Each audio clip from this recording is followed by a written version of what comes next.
Hey guys, welcome to Earth's Mightiest Mondays, where we talk about Avengers comics. Thanks for being here. We're going to start off by telling you what's coming up this week. We're going to be talking about, well, actually, tomorrow we're doing a watch party for Dollman versus Demonic Toys, otherwise known as Dollman recap, Demonic Toys recap, and Bad Channels recap with some new footage just to make it a new movie for Charles Band so he can cash in on that. And it's only 1 hour long. So that'll be tomorrow on Pete's channel, Wrestling with Horror. The links are everywhere. Wherever you find your local links, that's where they are. Descriptions, chats, all that stuff. Wednesday, G.I. Joe, A Real American Hero, issues 29 to 32. Destro and Snake Eyes on the cover of that issue. Wow, look at that. Did I read all these? No, I got one more left to read. The Dreadnoks are in this one a lot. My buddy Torch says a lot of stuff in it, so that's cool. Looking forward to that. That's on Wednesday. Then Friday, Fantastic Fridays. Oh my gosh, it's John Byrne. So we that'll be the start of the really crappy ones. So I assume I'll lose a lot of viewers.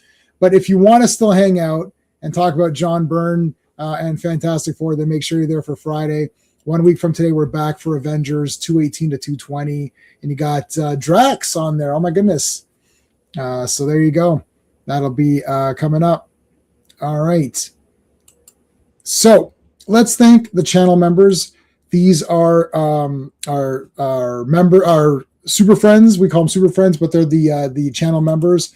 So we always thank Clobbering Times as well. He is a super friend, so we always thank him. But in addition to him, we've got Dan, Steven, Sean, R.R. Phillips Story, Mark D, Digger Jim, Brennan, Quagnar, Just Joe, GT James, DJ, Rogues, Java James, Killer Pizza, Adam Moore, Al Davis, Raj, Phantom Outsider, Tevia, Soy Tamang, Classic Comics, Star Wars Politics, Don Kamwa, All Rocks, Virtual Reality Fitness, Joe, Timothy Brown, Johnny Rocketed, Retro Toy Princess, Wes Cagle, Biggie Shack, Jed Ravenwolf, Thomas Naven, Clone Captain, Daniel Collins, Simic Slayer, Anthony Beltry, Mine Master Jake, Bacon, Dino, and King Calabac. Ooh, okay, there you go. There's all the members. Thank you, guys. I appreciate that. Okay. Well, let's start bringing in the panelists so we can start going. Hey, Sean. Hey. All right. Let's bring Classic Comics. Well, hello, Mr. Fancy Pants. Hey, Classic. Hey, guys. And we got Steve from Comics Asylum. You ever play roulette? Always bet on black. What's up? Good evening, everybody. Hey, guys. All right, let's turn the comments on. And I got a PSA, so I went through Transformers the movie. I went through the 4K, the brand new Steelbook 4K, the Blu-ray which came with the 4K, the 35th anniversary Blu-ray. So there's 4 discs.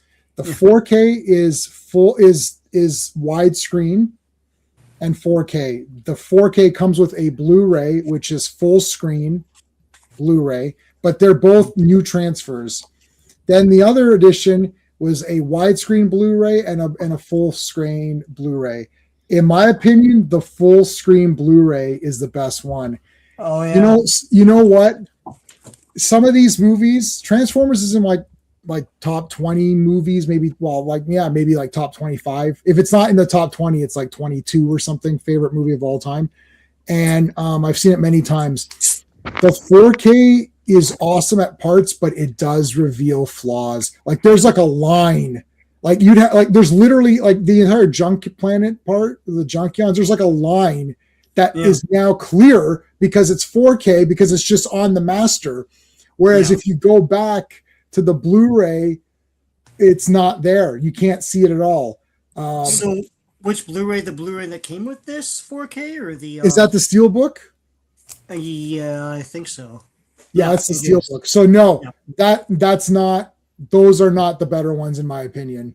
Oh yeah. So your previous one. Let me see your previous one. Do you have your previous Oh, one? it's somewhere on my shelf. but Okay, yeah. so that is the better one. This one has other features, so you might want the features. And when they make it widescreen, they crop it.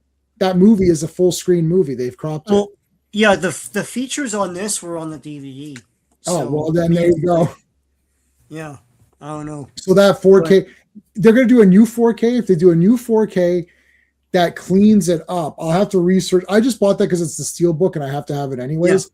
Yeah, I have two of them. So yeah. Yeah. So you have two. Yeah. So those are not, I just watched them last night, went through not all the features, but I went through like time coded them and like checked every disc, 4 discs I checked last night.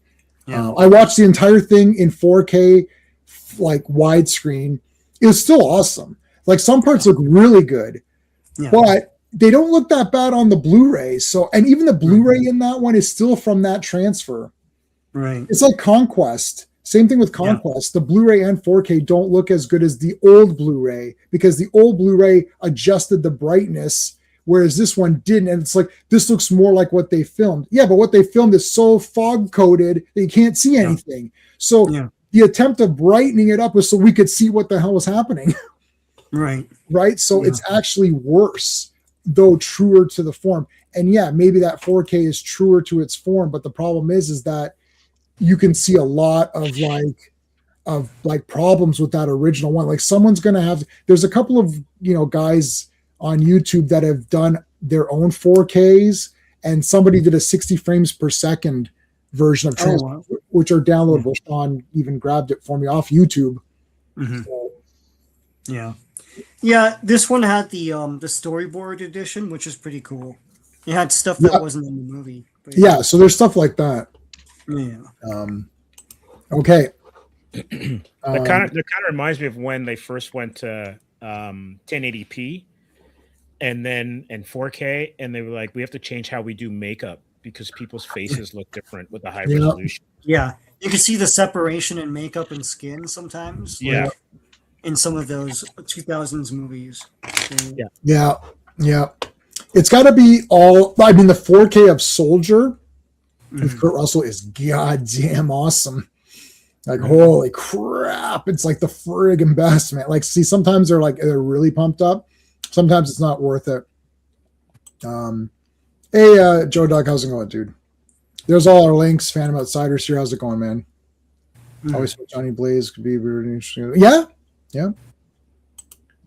Hello, Mr. Transparency does not mean the panel is wearing pants. Yeah, that's true. I am wearing pants, though. You're hanging around for the first one. All right, Joe. Thanks. All right. So we've got Avengers 214 with Ghost Rider, burning Iron Man's head. Iron Man's dead. It's over. Yeah. Tony Stark. Eyes in this one. Oh shit! This week is the reveal, right? The identities are out the window this week. Yeah, right? yeah. It's like, psh, oh my god! Yeah, this is gonna be why good. do we even have these? Yeah.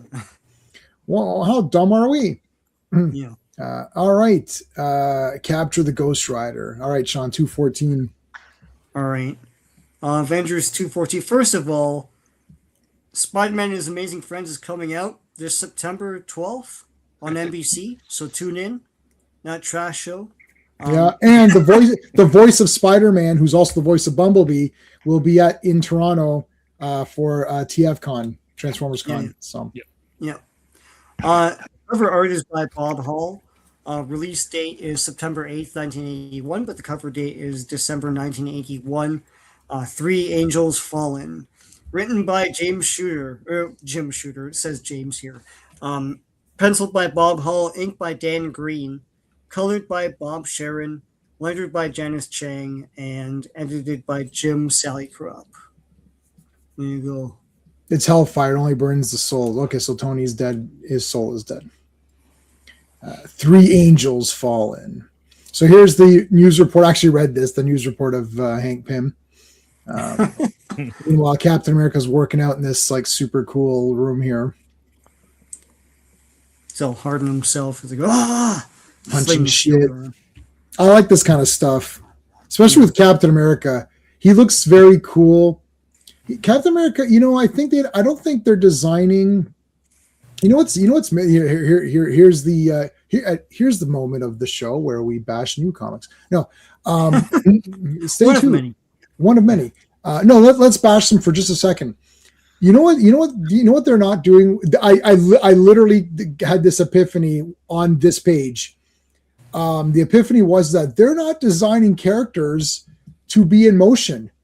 They're designing costumes as a piece of paper, like you draw like a blank template, and then they draw a costume like that looks really cool, and then that's what they do is say, oh, that's a cool costume. Versus Captain America in motion is pretty neat because there's always something cool, like whether it's his back or like his, and even in Spider-Man, because his back is completely different. He almost has a different costume, like the very back. If you took the toy and cut it in half, like vertically, but like on the side, his back is completely different because it's got like it almost has a normal superhero outfit because it's just all blue with the spider, right? But then the front, the red goes down, so it's like he's almost different from every angle. And because of that weird, how the blue kind of like comes around this way and comes from the armpits and down here and then wraps around the back. Wherever he's punching or doing something, it's like a kind of a cool. You got to be careful when you draw him, right? Like there's more details in them. There's variety. Plus, there's a lack of lines in today's costumes. It's like here you've got like the stripes or something, and a star in the back. Yeah. Like his costume's almost his is the same as the front and the back, but he's got the A, so you always know where he's looking. Hey, Manliness, how's it going, dude? Yeah. I think that a lot of costumes today are actually, I think they draw them or design them so they'll be easy to cosplay. Yeah. Shit. That You could might be right, buddy. Yeah. That's a good, wow, I didn't even think of that. I always just thought they took those how to draw comics things to heart, where they have an outline of someone and they just like color in like like costume bits, and then that's how they come up with a costume. No, I think that is what they do, because that's what I did when I was coming up with my characters. Like that's what I did. I literally found like a blank silhouette of a guy, being straight or something, and then I kind of filled in my guy. That's how we did our magazine when we were doing our magazine. That's what I sent our artist, and can you draw it? Here's my costume. Can you fix it up or whatever? Interesting. Make them less comic, more current clothes. Yeah. I also think too that people like Ramita Senior and Kirby especially don't get enough credit for being great designers. Mm-hmm. Well, Kirby's designs are like insane, so he should get like super credit. But like Punisher's look, Wolverine's look, those are Ramita Senior, right? Oh. Kirby's designs fooled Iran, so that's true. That's true. All right, Tigra and Jarvis.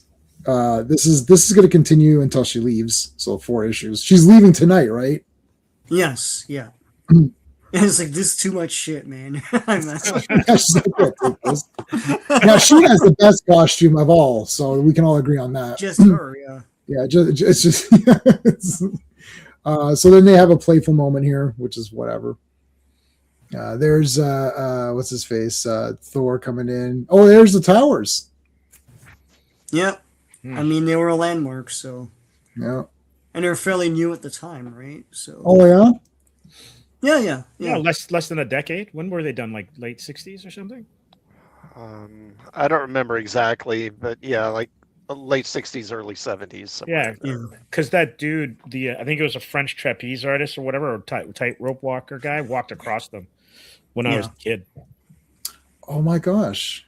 Like J-Man and I, these Twin Towers were always there for us. So like to us, it's like, oh yeah, it's hard to think of them as being new. Yeah, like I mean, like that's just a thing. Yeah, like I didn't, It's like it's just always there. They were always there. Yeah. Statue of Liberty's just always been there, like forever. Yeah, like our CN Tower here in Toronto. CN Tower. Yeah, CN Tower, the City Hall, the weird shape. Yeah, they were there for the controversy.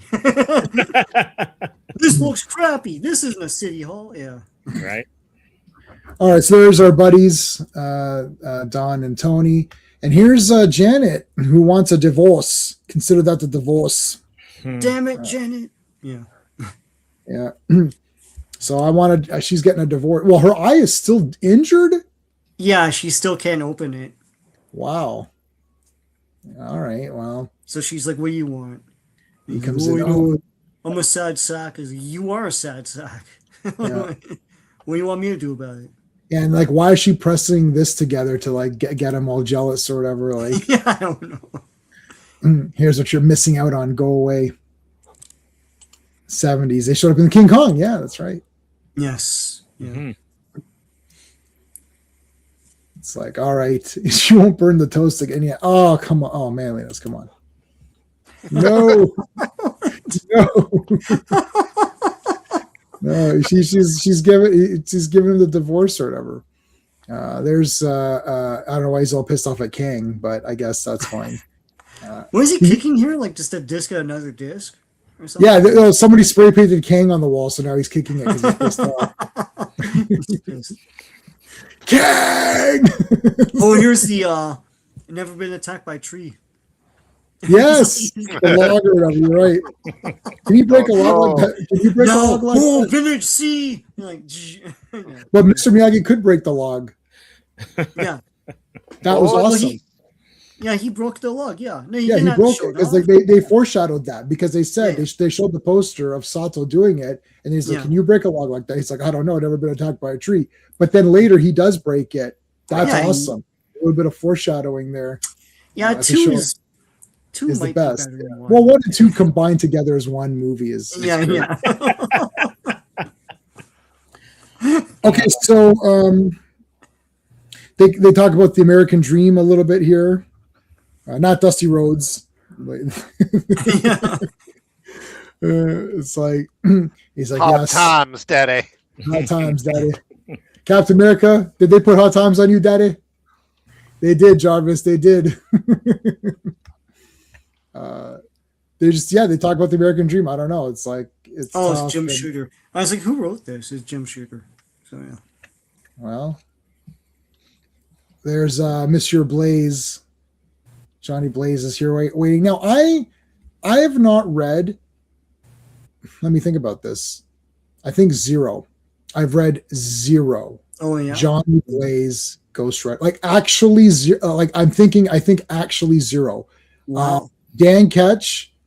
Yes, that Ghost Rider was the Ghost Rider that I was, known. Yeah. And then Johnny Blaze was in that as just himself and had that Yeah. cool gun that shot. But when forever. when that comic came out, they had Ghost Rider Rides Again or something like that. It was Something like that. double issues of like old reprints, one? and I bought all of those. They're awesome. Yeah.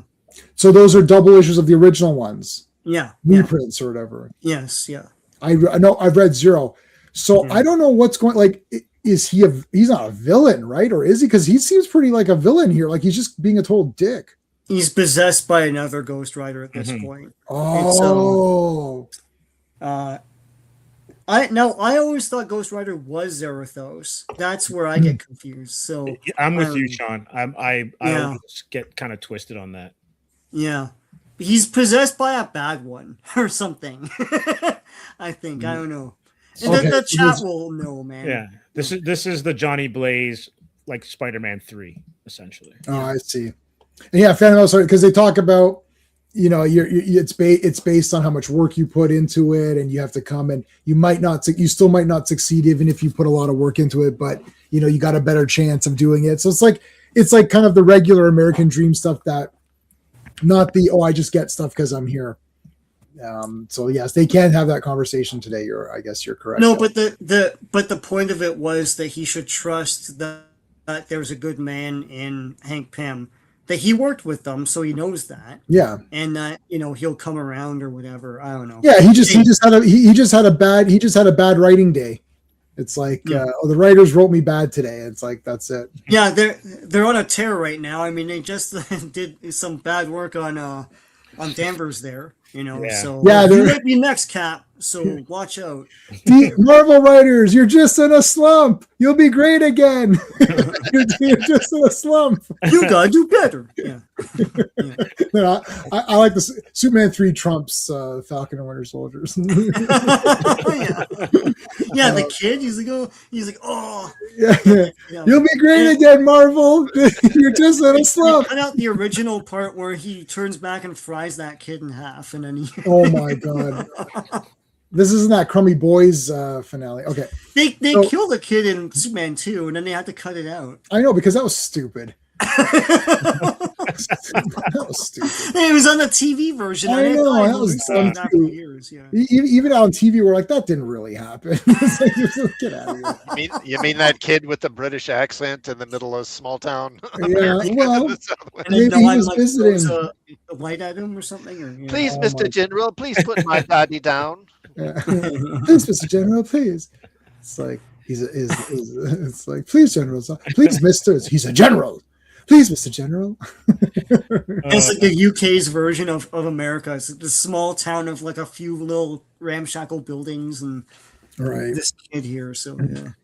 All right. So Johnny Blaze wants to have a race with Angel, and then so they have like like this is like a James Bond kind of thing here. He runs him off the road, and then he grabs the woman. Like this. I was like, this is crazy. He's a full out villain. Like he's just a complete villain here. He's just an ass. Yeah, I didn't know that this was the Spider-Man 3, like, the The black. it's emo Ghost Rider. Yeah, emo Yeah. Ghost Rider. Yeah. Yeah. So double axe handle. That always works. Weren't they both in the Champions or no? Yes, they were. Yeah. Yeah, Yeah. with Black Widow and Yeah. Hercules. And Ice We're What the is that? champions. All right, yeah. It's like, you were supposed to be a champion. Remember the stupid Obi-Wan garbage at the end of Yeah. that shitty movie. The chosen one. You're supposed to be the chosen one. I know, but I'm a bad actor. It's like, Yeah. yeah, that's true. Okay. I talk like I have marbles in my mouth. That's true too. Yeah. That's true. That is true. Yeah. And this isn't a very strong image of Vader crying like a loser at the. I know. Stop it. Like, okay. So Captain America orders pizza. I don't know why he's ordering pizza at this time, Well, but World War II battle games. yeah, that's Is great. that at the headquarters? Where they Yeah, they're playing games. they're playing. That's their Atari 6000 or whatever it is. It's 1943 or whatever. Yeah, 1941, 1942. Yeah. Yeah. So it's like 46 or something. They kept making them. Yeah. Uh, We got 46. No one else does. Yeah, Avengers. Oh. There's the kid with Spider-Man shirt. Awesome. Avengers Quinjet. So Angel's been hurt. He's in a coma. That's pretty crazy.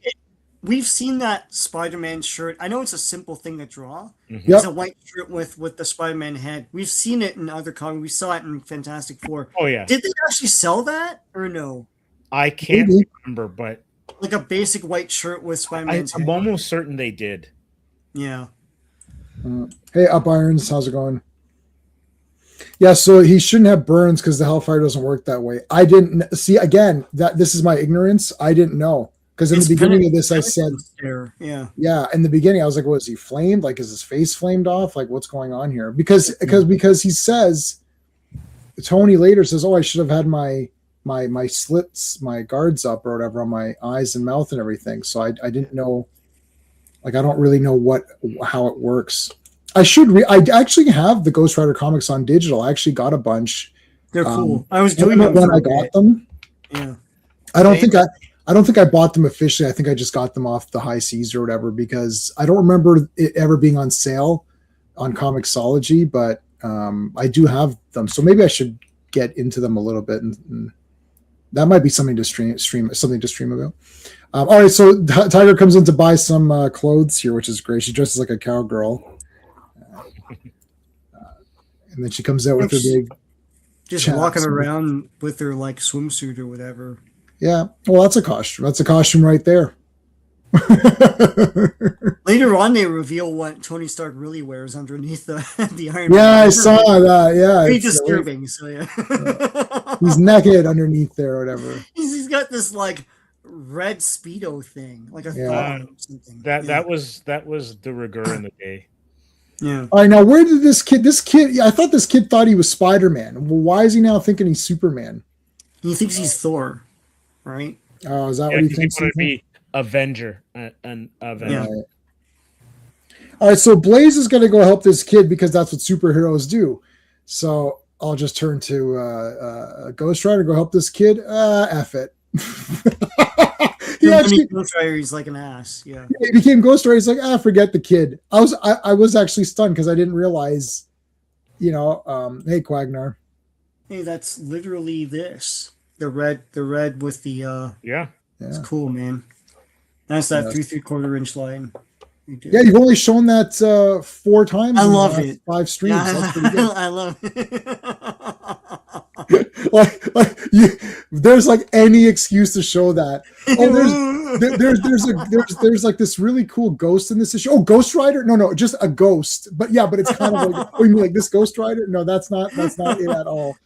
It's like, there's a guy riding a horse. Oh, like Ghost Rider? No. It has nothing to do with that. All right, so the kid falls. Iron Man saves him, of course. There's Cap and Cowgirl. And there's the Green Optimus Prime. Yeah. So it's like it's not even Nemesis Prime. I don't know what it is. It's like Earth Prime. It's Earth Prime. Sure. So now they're having the big motorcycle chase and everything. I don't think you could beat. Well, you can't because he goes up the wall here. Well, no, it's hell powered. Tigra mentions that she's really scared, which Ghost Rider would be scary. I guess this is the beginning of like Tigra having second thoughts. It's like you got because she was like, "Oh, I'll join the Avengers, whatever," and then it's like, "Yeah, no, it's real shit. It's not. It's not fun, man." Yeah. I really like Tigra a lot. I wish she would have stayed, but she goes to West. She's in West Coast. She goes to West Coast, yeah. All right, so there's the Ghost Rider. Look at Ghost Rider like balancing on the bike. That's cool. Yeah. Here's where he grabs Iron Man's face. Then he tries to engulf Thor. Shoots. He's like Scorpion, right? He shoots it out of his mouth. The flame. It's like he breathes flame, or what does he do?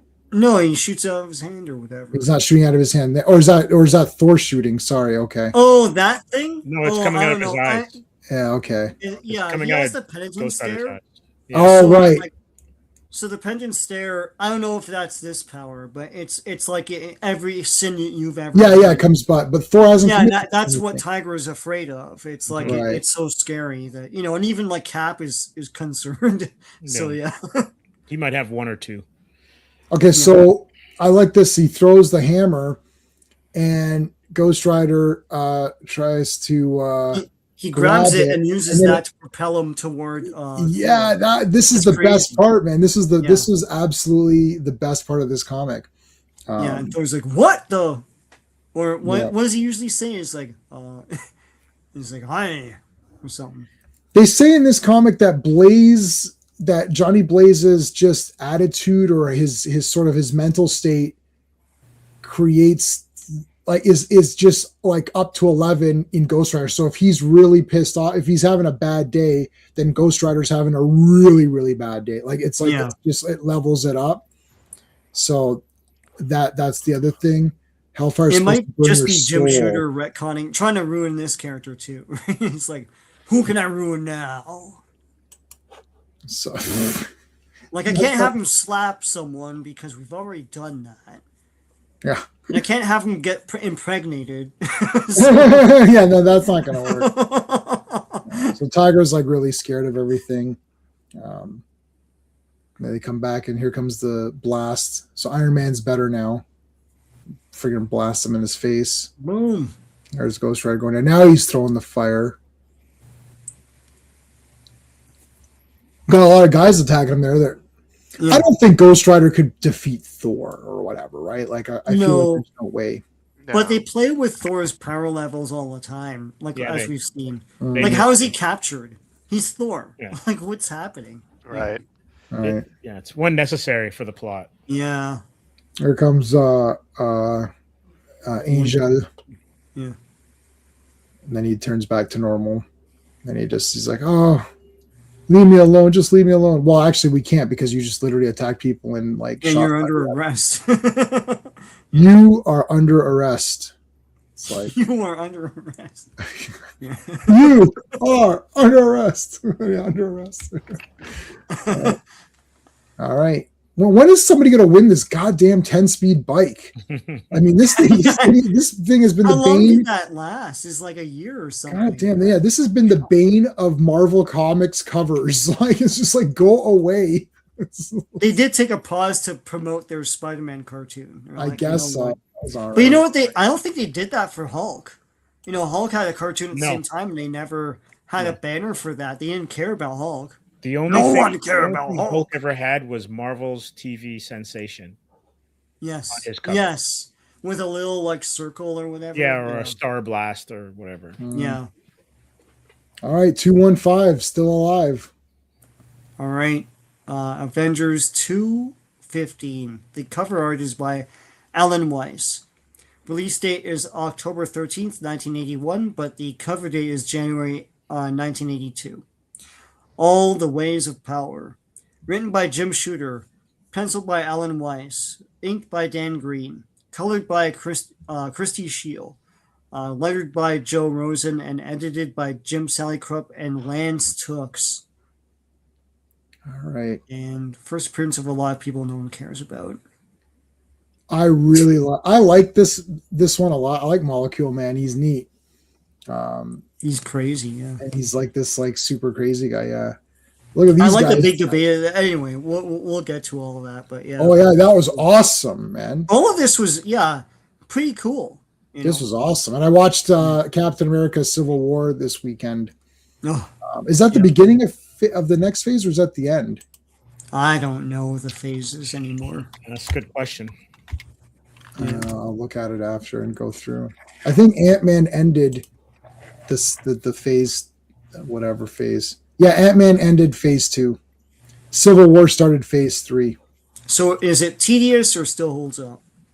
No, I like Civil War. I just don't like the very end. And I don't like Zemo's plot. I would have liked that they just fought those super soldiers.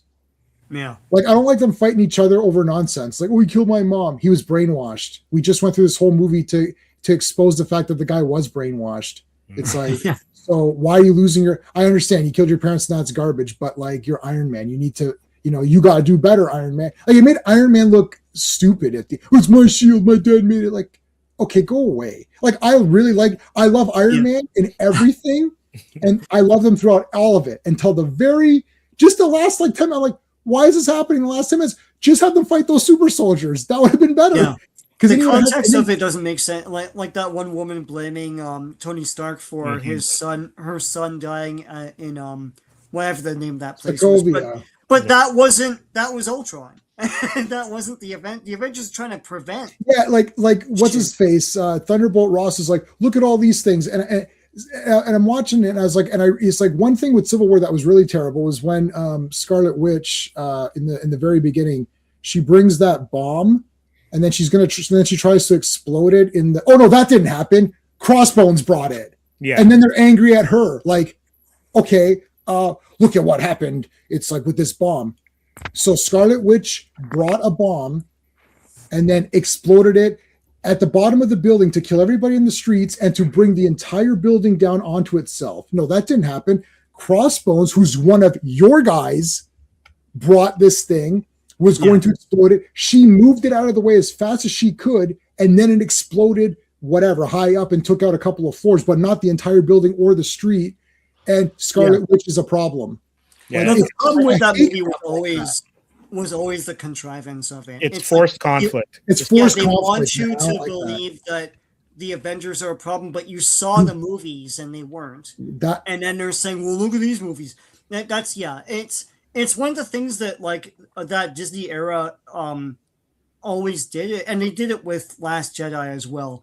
34 to 46.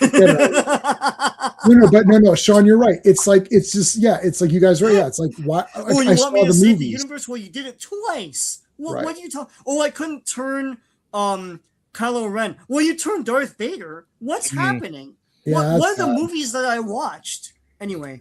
Yeah, but no, you're right. We just watched the Avengers movies. And it's worse because my wife and I are watching one every. So it's like we watch Ant-Man. Like we're watching 1 to 2 a week. So we just watched these. I was like, this is not what happens. Like, I'm saying this. Like, I just watched this movie. It's not like in the past because when these movies were coming out, this is a year apart, right? This is like 5 days apart. I'm like, I just watched this. That's not what happened.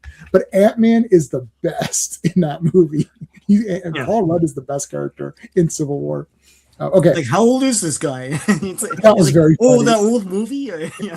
Did you guys see that really old movie, Empire Strikes Back? Like, what the hell is this kid? He's like, I didn't carbon date him.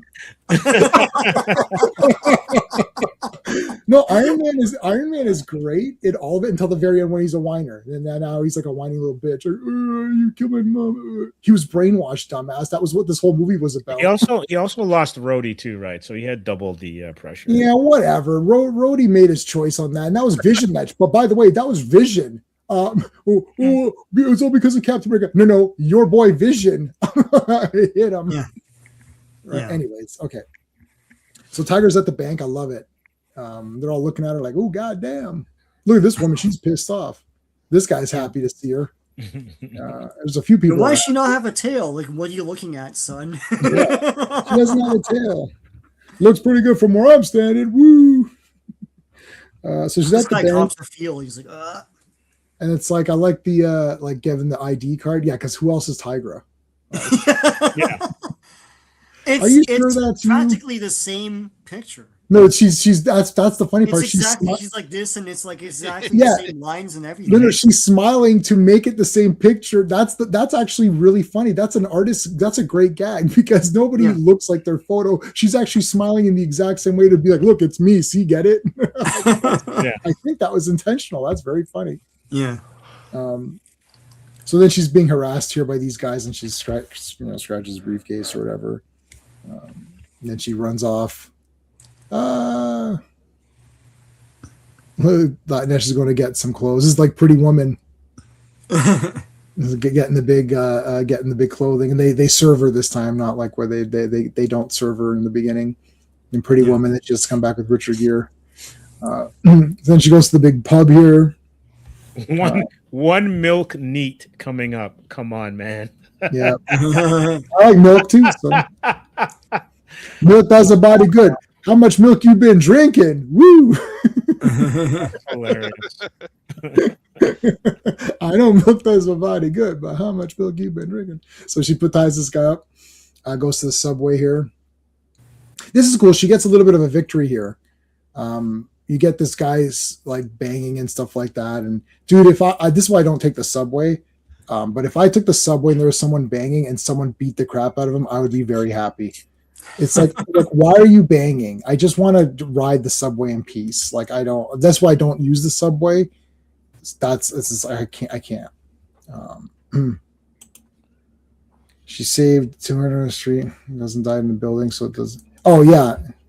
So she saved over 200 street, but a dozen died in the building. So it doesn't. Right. Exactly. That you're talking about Wanda. I know. Like, I mean, she was awesome in that movie.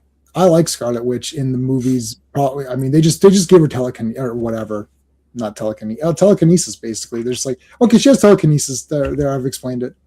One of the characters in one of the Avengers movies, they're explaining their powers, and then the guy's like, can you say that in English? And they're like, he's fast and she's weird. I'm like, that's better than any of these Marvel comics we've been reading. She just does weird stuff. Okay. Just whatever. It doesn't matter. So this punk Dreadnought wanted this guy, in this guy's defense, he applied to be a Dreadnought, and then Zartan didn't accept him. So now he's pissed off. And then he breaks the guy, and then Tigra gives him some money, and then takes off. That was Maria Hill. Yes, that's right, Maria. Yeah, that was the best line. It's like, he's fast and she's weird. It's like Nick Fury's like, what? Just tell me the thing. Kobe Smulders. Kobe Smulders, yeah. I It don't was going to be Wonder Woman, but that never happened. That would have been interesting. It was the Joss Whedon one, and he never got his act together. So, All right, so that's a Subway Crab Silver Surfer. I think I've changed a little bit of my attitude on Silver Surfer. I think I prefer the Kirby original concept because this is now like all just commentary on everything. It's just basically Stan Lee's soapbox, but but talking as Silver Surfer. Look how crap humanity is. I know we're still buying your comics though, right, Stan? So whatever. Like, Yeah. It's like, oh, humanity's so trash. Or if it's so trash, why don't you give your comics for free to help kids? Okay, exactly. So shut your mouth. I hate that humanity's trash shit. Oh my God. That movie Begonia really pissed me off. I want to do a video. I want to do a video on it. Oh, you know what? That would be fun. Begonia is something else, man. I haven't seen it. I don't know if it's supposed to be funny, but no, it's not. At least I don't think so. It's so dumb. It's quirky crazy. It's quirky crazy. Anyway. Okay, so he's flying around. There's the wand. Remember Molecule Man and the wand? Yeah. So he tried to take over Silver Surfer, but he just couldn't because it's Silver Surfer, clearly. But then it sort of manifested him. But he's like a little guy. Or I feel he wasn't always little, was he? I don't think he was. He's always a little guy, yeah. Not like he feels really little here. I don't know why. He's drawn differently than when I think we did an FF where he was in it, where Reed became he got possessed by the wand or whatever, and he was much taller. Just his stature was different. Well, yeah. He's Joe Pesci here, basically.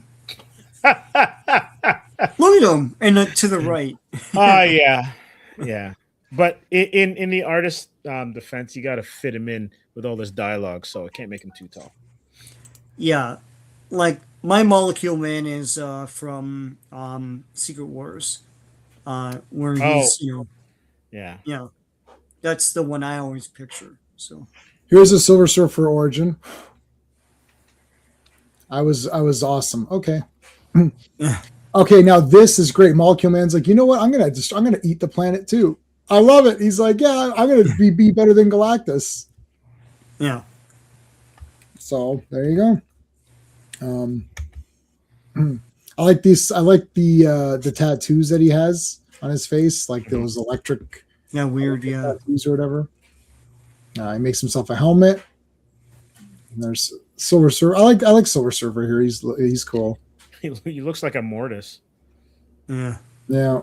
Oh, with the helmet thing? Yeah, he does a little bit. Because they're all purple and green, so it's like... Yeah. He looks like Mole Man. That's what I was saying, dude. He's short. Like, he's not that short, I don't think. No. Actually, So, while you do that, I'm going to do some investigating. I'll be right back. Okay. So, basically, Mole Man. Yeah, Molecule. Goddamn, they even have the same name, just rearranged. Yeah. Mole and Molecule. Okay. So Molecule Man can control molecules, but just on a living matter. So he could do like the Earth and whatever. Cool. Hey, Bobby, how's it going? Oh yeah, everybody hit the like. Oh. Okay, so he's supposed to be 5'7". Okay. Yeah. Yeah, but I'm 5'7". Like that's not. I wouldn't say that's short. Like Napoleon was 5'7". Yeah. So Napoleon's not. I know people say he's short, but he's not. Back in Napoleon's day, he would have been like tall. Yeah, he's normal size. I did a course on Napoleon. I was like,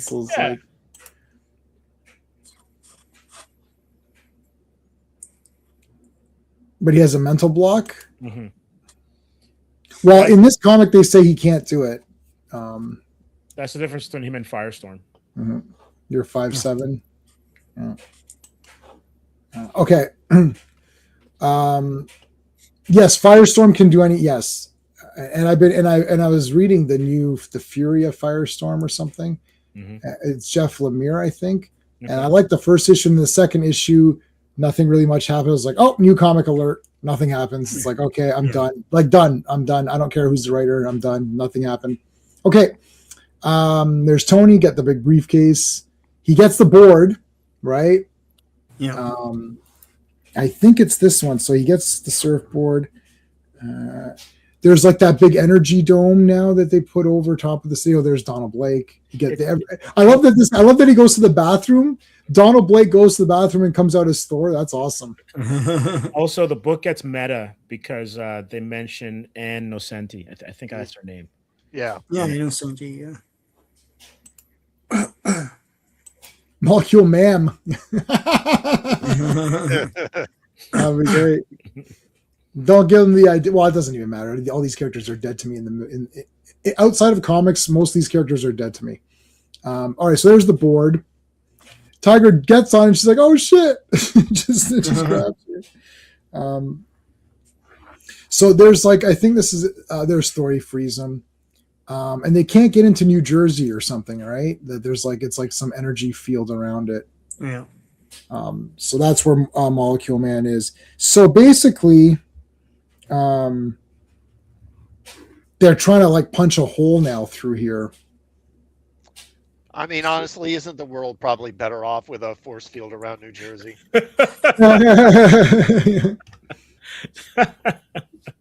I never knew why there are New Jersey jokes. Like, you grow up in Canada and you see it on TV and stuff, and then I went there and I realized why. Oh my god! It's like all swamp and It's swamp, man. crappy. Yeah, it's awful. I mean, it's great, guys. Sorry. They have a great logo for their hockey team. So Yes, yeah. Even a non-sport guy like me thinks that's a cool logo. So it's like, You like art, so it's all good. yeah. All right, so they're all trying their best to break through. They get a little bit of a hole in there. Oh, okay. Well, maybe it's not yet. So back to Molecule Man. Okay, no. So they do break. So he's like, ha, they're going to try to break through. So they get a small hole through with all their powers. So that's how strong it is. It took Thor, Iron Man, Silver Surfer, and Captain America just to poke a hole large enough for, skinny little Tiger again. Tiger to get through. So she got through. And then they get it. She gets in there. And then they're still trying to bust through. Silver Surfer. Couldn't they have just gone underground? I was just thinking that. Maybe it goes all around. It's like a full ball, like a sphere. It probably grows with the I don't know. Maybe. It's like that Simpsons movie where they just go underground. Maggie just goes the other side. This also has vibes of the WandaVision series. Yeah. Yeah, maybe they took some. Yeah. They probably took from. Yeah, they may have. Maybe somebody on there read a comic. There was. I like. First of all, I've watched WandaVision twice, so I like it. So I don't care about the people that don't like it. That's fine. Yeah, WandaVision's fine. I like Scarlet Witch, and I like Doctor Strange too, where Scarlet Witch is killing all. And then it was like, oh, but she killed all those people. Yeah, but they were losers. So she killed all the loser characters that were fake. It's like, oh, she killed the fake Captain Marvel. Okay, who cares? It's the fake Captain Marvel. It's like, oh, look, she killed the fake Fantastic Four. Okay, so she killed the fake. Oh no, she killed Black Bolt. Yeah, but it's the fake Black Bolt. So like, I don't care if the fake versions of these characters died. It's like they're losers. They weren't the real ones anyways. Nobody except for Doctor Strange. Everyone else in those movies suck anyways. So what's the difference? She killed Patrick Stewart though. Yeah, He's died so many times it doesn't even matter. I know. Like how many times was he die? Don't build a case on that, Sean. Pick here's the evidence. Nobody cares. It's like that guy's died. So, anyways, who hasn't killed Patrick Stewart? Yeah. She killed Down syndrome. What the hell? She didn't kill him in that, did she? Or did she kill him? I can't remember. I don't know. That entire sequence was, I didn't care. As long as all those losers died, I was like happy with it. And she killed the fake Captain Britain or whatever. Like, what's her face? But technically, how Captain Britain died didn't make sense because the shield doesn't cut you in half. It makes sense when Wanda does it. Look, Wanda's had fake powers throughout the entire universe, through from the very first page she appeared to today. So cut the movie some slack. Black Bolt's death didn't make sense either. But I know, but it's the fake it's just Black there Bolt. just to be there. Yeah. Yeah, but it's the fake Black Bolt, so we don't know if that's his real powers. Like when you're saying it's the real Black Bolt died in a way, but it's the fake one, so we don't know what fake powers yet. Remember, everybody in the movies has the wrong powers, anyways. Yeah. Fake Right? Black Bolt is not impervious to his own power within his head. Right, just like in the Boys or whatever. Right? Oh boy. She stretched him out into noodles. Yeah, that was great. Yeah. I don't care. Whatever she does, I'm with her. Kill all those losers. And that whole town could have just died in WandaVision. They're all idiots anyway. And we got White Vision, who's the best character in MCU. So that's okay. I hate that word. She calls him a nerd, and he gets all angry about it. Nerd. Yeah, ogre. So, what was it here? Okay, so is this where they say the wand was fake or something? Like he was just keeping. Let's say it at some point. Yeah, I think was it here where they get the wand? Oh, yeah, wait. Yeah.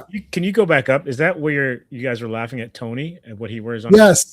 You'll see it better in a minute. You'll see it better in a minute. Yeah, we thought he was wearing clothes. Silly me. Yeah. So no. Okay, so they're trying to bust through, but then they get teleported, and then I'm gonna say Mole Man. God damn it, man! Did you say Mole Man? Now you've got me saying Mole Man this whole time. Molecule Man puts them in the big, like he destroys all their shit. He destroys the armor. He destroys the shield. He destroys Mjolnir. He destroys the surfboard, which seems like this seems kind of like maybe the shield and the armor, but I'm not really sure he could do the hammer and the board. Like that might be a little weird. Although he's super powerful, like he can. It just shows that like God powers mean nothing to him. He rolled. He got in the red column. Yeah. On the chart. Yeah, he got on the. So so now they're all captured and they're gonna get like geared. They're gonna get crushed.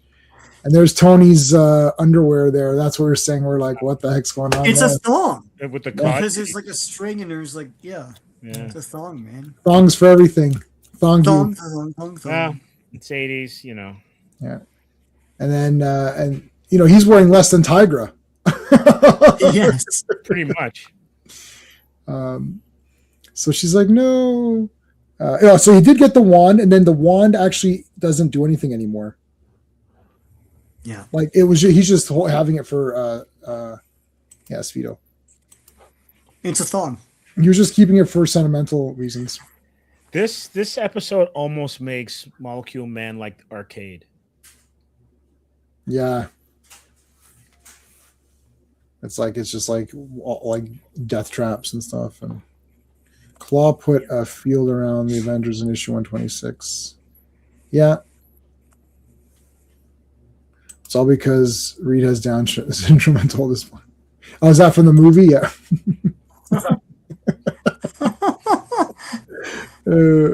It is fun seeing her kill all those idiots. She should have killed everybody. If she had murdered everybody in that town in WandaVision, that would have been like one of my favorite shows because they're all stupid. They're all useless people anyways. Like, oh no, these poor people. Well, they suck anyway. Just could kill them all. Anyway, all right. 216. Right. Hey, no Wasp. What happened to Wasp? She stayed behind. Yeah. Well, she's recovering. She has a black eye. Well, she could see through one eye, right? Yeah, that's true. Avengers 216. Win a Columbia 10-speed racer. The art is by the cover art's by Alan Weiss. The release date is November 17th, 1981, but the cover date is February 1982. To Avenge the Avengers. Written by Jim Shooter, penciled by Alan Weiss, inked by Dan Green, colored by Christy Shield, lettered by Joe Rosen, and edited by Jim Sally Krupp. Yeah, what do you think about the heavy inks on these two issues? It's different. It's different. Yeah. I'm not sure it fits the tone of the book. Yeah. This is something that you would have seen in like Dracula, like when Gene Colan was doing Dracula and stuff like that. But Surfer's different. Like he doesn't have Yeah. reflection lines on him. It's just It's more black. shadows. Yeah. Well, he kind of had. But Dan Green's a great inker, so he's probably just following the pencils. Yeah. Because Dan Green's inks aren't usually this dark and heavy. Yeah. I liked these two. I thought they were just really cool. I don't know. I like this, like, try to talk to the guy. Like, he just crushed the Avengers right there. Yeah. But, like, and the Power Cosmic, did a thing and saved them, whatever. But, like, I mean, this is nonsense. But it's just awesome because I like, look at Tigra. She's, like, destroyed here. Like, holy crap. Like, I'm a total loser, and I just let all these guys get killed, and I didn't even do anything. Yeah, like I'm right beside them. You know what's crazy? Going back to the art, you look at that panel. Tell me that's not like how they drew hair in the '90s and continue to do it today. Yeah, I like this hair a lot. Yeah, I like both these comics. I think they're cool, and I like Tigra, anyways. And I like this, like, recap. My day was going fine. I kind of helped a guy out in the subway here, hanging out with the Silver Surfer, and then all of a sudden it just went to shit. Like, I came in here. Her side boob, let's see. Yeah, that's good. That's a good side. That's a good side boob. Then he just crushed all my friends, and now I'm just like hanging out here. And he's like, yeah, like I don't know. It's just like this with this weird helmet on. It's just kind of neat. I don't know. It's just weird. They got. You'll see what happened because if they were squashed.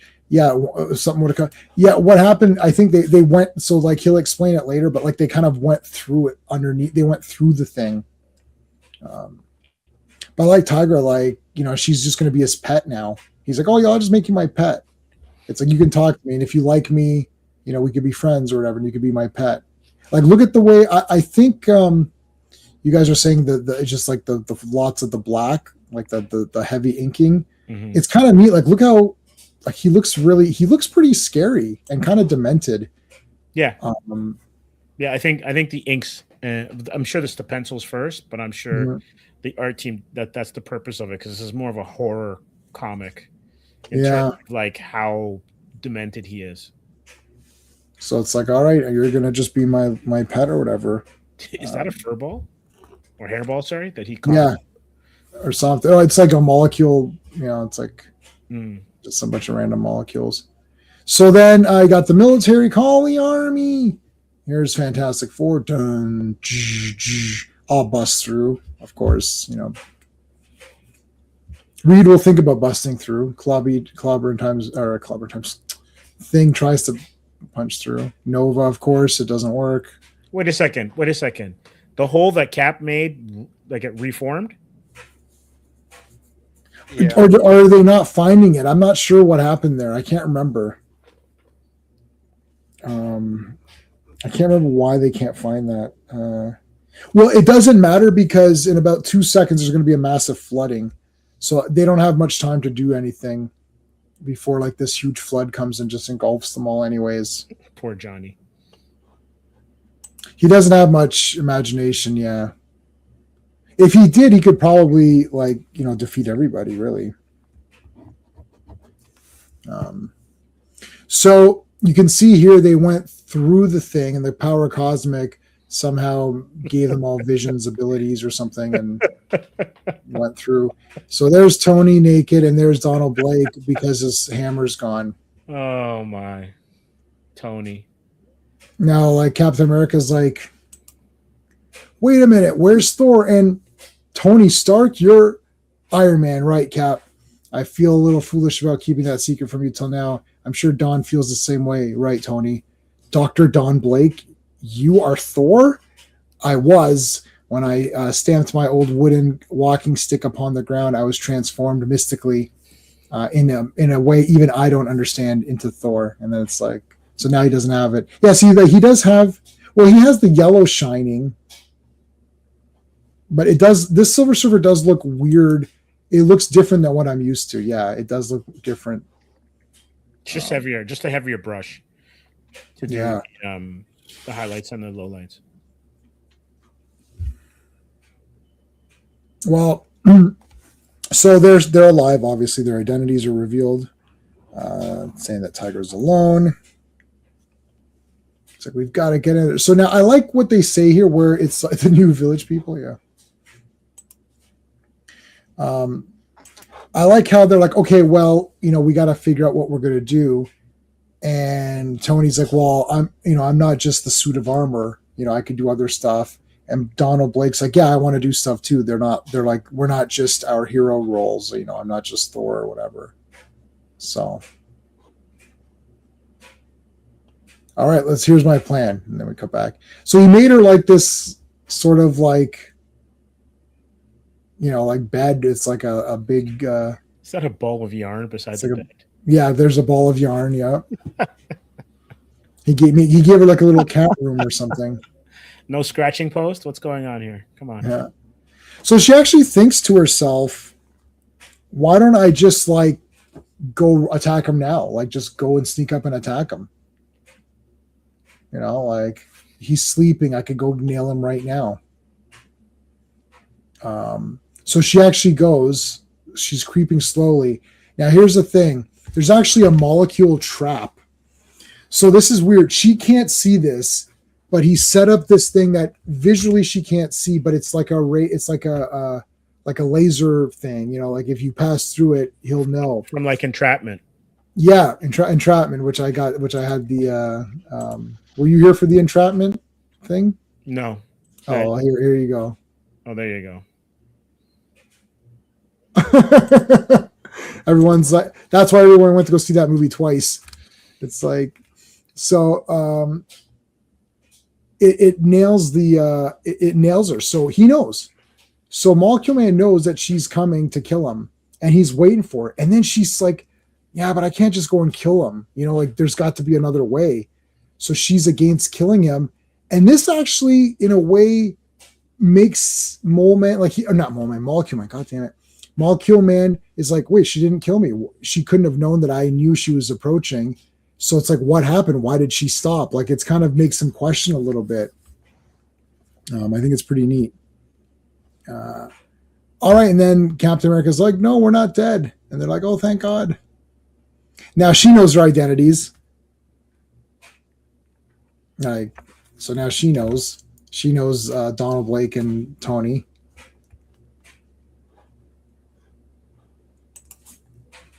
Molecular strands. Yeah, molecular strands. There you go. That's what it is. She almost married him. Yeah. Yeah, then she could make him miserable if she married him. Yeah, that would have been probably better.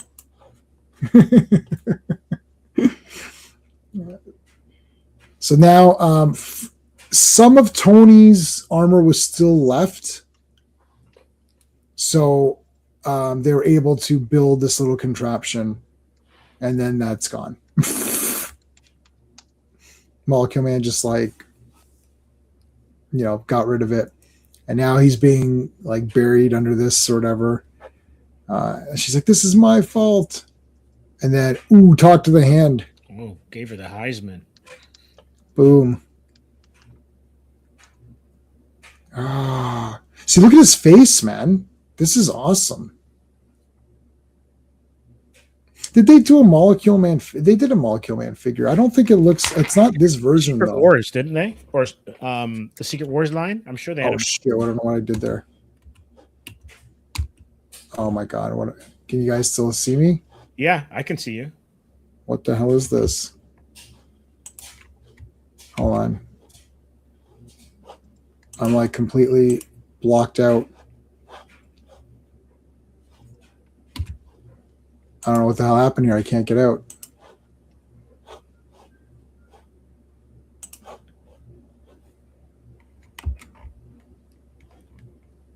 Yeah, I'm out. I don't know. I can't do anything. Can you hear us?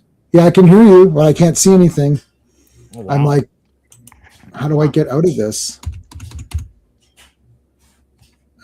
I'm going to have to leave and come back. Okay. All right. See you in a bit. Yeah.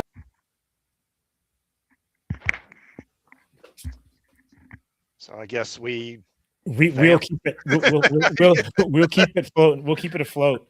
So the thing about the Avengers roster getting changed over, it was a good way to keep certain fringe characters under trademark. And you could tell that sometimes they just didn't know what to do with the characters on the roster. Yeah. All right, we're back. I lost all my. Is it still like kind of jammed on you? You can't scroll. No, it's okay now. Hmm. I lost all my my starred comments, everything. God damn, man, what the fuck? Quick, make fun of me, yeah. So I don't know what I hit there, but like I was like out. So there's Captain America trying to help out, and I mean, Molecule Man can't really do anything to him. Like, I mean, I feel like everyone's just beating the crap out of him, but like they can't do anything. Like they try, and he just like he broke his nose here. He punched him in the face. This was funny. He got a sneak shot in. He got like a sneaky shot in there and punched him in his face. Oh, my nose is broken. He runs off. There's Tony and there's Donald again. They're going through. I like this, like the big shadowing here. Yeah. And then she's like, this is where she calls him a nerd or whatever. He's down. He must have exhausted himself. Yeah. Okay. Got into the Avengers in the mid 80s. Not familiar with the early 80s. Yeah. So now he's throwing like stars at Captain America. That's kind of cool. Yeah, this is very arcade-esque. Yeah. Or Mojo without the TV audience. Like, yeah, it's like these weird star things. All right, he got a shot in there. So I think she'd called him a nerd, and that distracted him or something. And then that's when Iron Man, and then Donald Blake hit him, and then Captain America was able to get through. So I think she had called him a nerd or something, and that got him all riled up because he doesn't like that. So here's the discussion. Let's see. He's knocked out. So Tony says this isn't over. Okay, so this isn't over yet. When he wakes up, we're right back where we started. We've got to make sure he doesn't wake up. Don, you're the doctor. Is there a way to keep him knocked out? How? We can't just keep hitting him on the head. This isn't a TV show. I mean, how hard do you hit him? How many times can you do that before causing serious brain damage or death? Then our only choice is to kill him. And then Captain America says, Tony, I can't allow that. He's a human being. He has rights. Rights? Yeah, rights to due process, to trial by jury of his peers, to justice. Don, help me. We've got to convince Cap that, Tony, I'm a healer. I work to save lives. And yet, Silver Surfer says, I understand what it is to sacrifice one life so that a multitude of world might live. Because he wants to destroy the world. Remember, Molecule Man wants to destroy Earth. It seems clear that this Molecule Man cannot be imprisoned or held in check. He must die to save Earth, though I could never bring myself to slay him. We can't kill him. It's out of the question. If only we had more time. You little jerk. You see, Cap was wrong. Power very seldom corrupts. See, this is great. I like this. Power very seldom corrupts. It usually doesn't change anything. It just magnifies what's already there, whether it's good and noble or evil and petty. That's very cool. Medically induced coma. Yeah, you can try that. You were a nerd before. Now you're a powerful nerd. Big deal. Okay. So this is the best. Cap, I'm sorry, but I'm not going to let him get up to carry out his plans to wipe out 4 billion people. I'm going to kill him. Tony, please, I can't let you do this. You can take me in for murder afterward, Cap, but for now, stand aside. I'm warning you. You'll have to go through me, Tony. Suddenly he gets up. He's like, hello. I want to see a therapist and go from there or whatever. And then he restores all their stuff, and he's going to go into face, to go on, trial, I guess, or whatever. Jeez, he does look like Joe Pesci. He does right there, yeah. So what do you guys think? Like, should they have killed him or what? Nope. No. I mean, it's one thing to say that, and then to kill somebody sitting there unconscious. It's another Mhm. thing. There's not much. Like, what else could they? Like, what if he woke up and didn't want to turn himself in? Then they're back where they started, right? Pretty much, yeah. Mm-hmm. So wait, Molecule Man. Right. Yeah, that's in Secret Wars 2. I would probably ask Surfer, like, can you, like, put him into some kind of stasis, or something until we can get him to a hospital, and then we can put him into keep him sedated. If you keep him sedated, is that just like killing him anyways, or like it's like are you thinking that maybe later they can find a way to take his powers away from him or something? Maybe like I forgot his origin. Like how did he get these powers? I forgot. Honestly, I don't remember. I don't remember either. I would probably, but he's had dealings with the Fantastic Four, so I'd probably ask Reed. Do you know a way we can counter or, deprive him of his powers somehow? It's an FF thing. I can't remember how he got them. Yeah. But at this point, he's given birth to himself and everything. Yeah. Yeah, so it's like this isn't even the original one. So also too, God, it's Marcus all over again. Yeah, yeah, pretty much. Also too, and maybe you three can help me out with this, or even the chat. He's able to recreate Surfer's board and Mjolnir, but he can't recreate Tony's armor. Yet those other two things are mystical, magical things, or power cosmic. Yeah.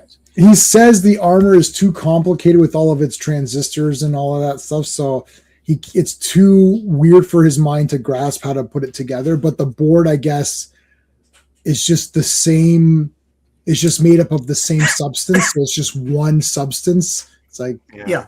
I guess. Yeah, I don't know. He does imply every so often in this story that if there's something like the plumbing, for example, he didn't know how to make a bathroom because he says that. So a complex mechanism he can't recreate because he can't visualize it or know how it works in his head, right?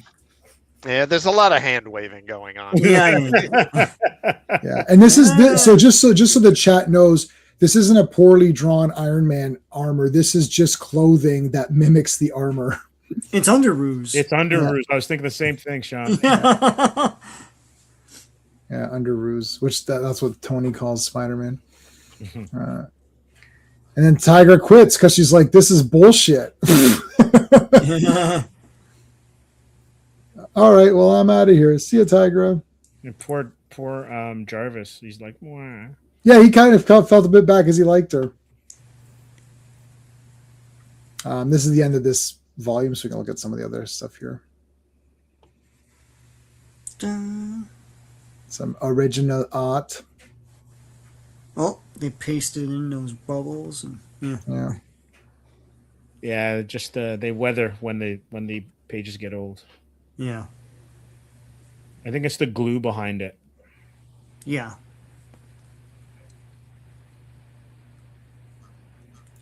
All right, that was volume 20. There's 25 volumes of Avengers, so now we're on volume 21.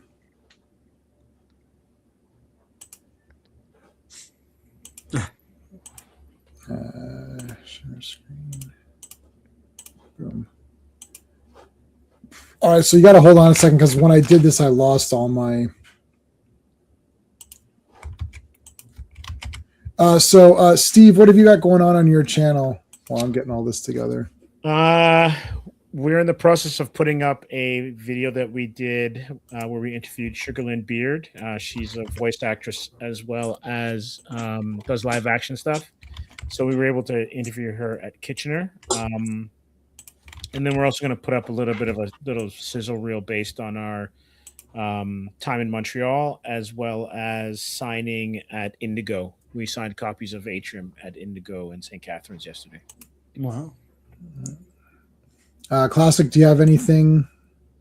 Yeah, so tomorrow I'm going to resume my Star Trek live streams. Nice. I'll start. Well, tomorrow's live stream, I'll basically just be kind of talking about, the kind of the hiatus between season 2 and season 3 and some of the changes that took place. Roddenberry pretty much walking away from the show, and Fred Freiberger coming in to be the showrunner and some other stuff. All right. So tomorrow, I'll be back co-hosting Dollman versus Demonic Toys. It's going to be a watch party, so we're going to watch the movie together. Wednesday, most of us are back for G.I. Joe issues 29 to 32, and some of us are back for Fantastic Fridays, more Fantastic Four comics, and then 1 week from today, we're all back for more Avengers comics. Sean, besides that's my channel, and Sean, besides the stuff that you're on. Oh, sorry, I still have Classic Comics channel. Mine's JMan77, so it's easy. It's an easy one to know. There you go. The links are in the chat. And then Sean, what have you got besides the streams with me? I haven't been able to make new videos recently, but I hope to sometime this week. In the meantime, I have a video up about my haul from Horrorama, which just happened on Saturday here in Toronto. Some pretty cool stuff there. And I have stuff from comic books and Marvel 2-in-1, old Ghost Rider videos and stuff like that. So stay tuned. Okay. Hey DJ, how's it going, dude? I don't know. Does anyone know? What villains they can put in each issue, or are they limited by the powers that be? I'd imagine they can. I'd imagine they'd have pitches, and then if something can't be done because the character's in another comic, like Jim will just tell them. Yeah, the editor. So what happens is each title or group of titles would have an editor, and they would then kind of determine, even before they start writing, like maybe like 6 months out, they'd plan for what they want to do for characters. And then if you want to use villains that are within that editorial group, you'd go through the editor to see if they're going to be used on a company-wide basis. And if you want to use a villain from outside of the editorial group, you'd sometimes have to ask. So for instance, like sometimes Joker, you can't use Joker because they have him on TV and then they want him for like a summer story. So you can't use Joker just on a random issue. Like they have offices. So there's like the X-Men office. There's the Avengers office. There's the Spider-Man office. So then Spider-Man has, I don't know, however many titles, Spectacular, Amazing Spider-Man, whatever it is, Web. So there's the Spider-Man team of guys. And, so if you say, oh, I want to use whoever, then that's the Spider-Man thing. And there's like the X-Men office. So there's like, 4 or 5 different X-Men titles and everyone figures out what they're doing. I think that's how it used to go. It's like that Superman retreat where someone said, "Oh, let's kill Superman," and then so Dan Jurgens like made this whole plan.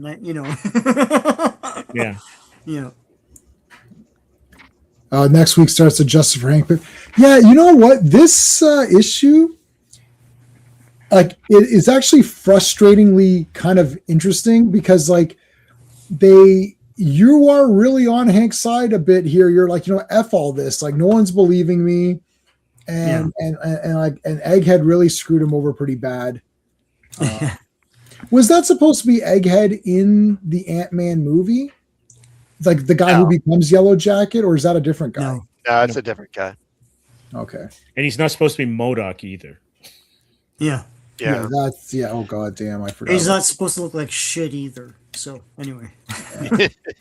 Wow. Yeah, you definitely get the sense, I think, that they're trying to do some repair work on Yellow Jacket's character and basically try and make him not seem like as awful as he comes across. And I don't know if you guys got into it, but basically years later they try to save him completely by saying he was a Skrull. Yeah. Oh yeah. What? But how many years later? like when they had Secret Invasion. So basically they had a whole bunch of characters that were in stasis, and during that time they were actually replaced by Skrulls. Yeah. I didn't remember he was one of them.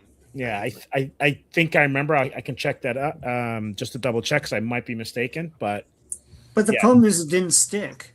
Like, it's Marvel. No one, it's Marvel. Yeah. Nothing sticks. Well, no, but like in terms of the public imagination, it's like him slapping Jan is like super, like it's memeable, like it's everywhere. Yeah. All right. So, did you do the credit shot? Or did we go off track here? Did I don't know. I don't think so. Hold on a second. Just to say here that Hank was impersonated by the Skrull agent named Critty Null, and he replaced Pym for 4 years. Yeah. Yeah, but no one really. I'm sure that's canon, but no one thinks it's canon. Yeah. I think that's the problem. Like, you can try and patch it, but if people remember that panel and remember the story, it'll never be spoken of again. They won't reference it. And that Skrull got Tigra pregnant as Hank Pym. There's some Y&R action going on here. Wow. Okay. It's like the original Captain America was a Nazi. Yes. And they used the cosmic cube to conjure up a duplicate Captain America, who then beat up the original Captain America, and now the original Captain America is rotting in prison somewhere, presumably. But they just pretend that this one running around now is the real Captain America, even though he's not. Mm-hmm. Wow. Yeah, but it happened in comics. So if there's a movie about that, then we can all say, well, it was in a comic. That's another one of the it happened in comic problems, is that it happened in what comic? Like, did it happen in a shit one that no one likes? Like, it's like, that's the Woman of Tomorrow syndrome. Oh, it's a comic story. Yeah, but it's a comic story that some people pretend to like, but they only pretend to like it now that it's a movie. They didn't care about it then, right? Like, it wasn't worth anything then in 2018 or 2019 or wherever the hell that came out, and I bought it off the shelf, and no one, like, literally, there's 4 million copies and no one cared about it. And then James Gunn held it up on a press conference, or Millie whatever held it up, and then everyone's like, oh yeah, that was the best Supergirl story ever. Have you read any other Supergirl stories? No. Oh, okay, so it's the best one based on what? I just saw a post by some YouTuber, I'm not going to mention the name, who said, I hate horror, in caps, I hate horror movies, but I really loved this movie, Obsession. It does look interesting, so I'm not saying it's bad. It looks interesting. But then I don't trust that person. Like, I hate comic books, I hate Supergirl, but I love this. So then what are you talking about? Like, that is not how when did that phrase become an endorsement with product? Like, I don't eat meat, but I love the new burger from whatever. Well, then you don't know what meat is. Yeah. Like, no, like, I absolutely hate horror movies, but this horror movie was the best. Like, well, then you don't know what horror movies are anyway. Yeah, so it's supposed to be that it's like a general audience will love it. Like, if you don't like horror, there's been a shift, like in the last 20 years of like, if you don't like something, but this is awesome to you, then it's great. Well, that can't be, because you don't even know what a horror movie is if you don't like them. If you don't like a regular horror movie like Exorcist or something, right, but you like this, well, that probably sucks. Right? Yeah, what you're supposed to say is, I love horror movies, and I love this movie, and not only that, but this movie is very accessible to people who want to get into horror movies. This is a good, like, I would say Oculus. I don't know if you guys have seen Oculus. Yeah. I think that's a great little intro horror movie. Pretty cool idea. It's got sort of the kind of the bad ending.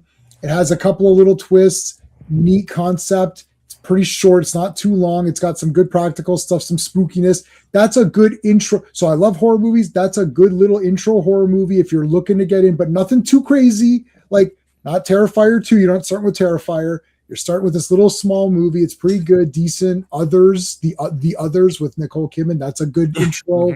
Like, The Gate is a good intro. Dolls, if you like killer doll movies, it's not too rough.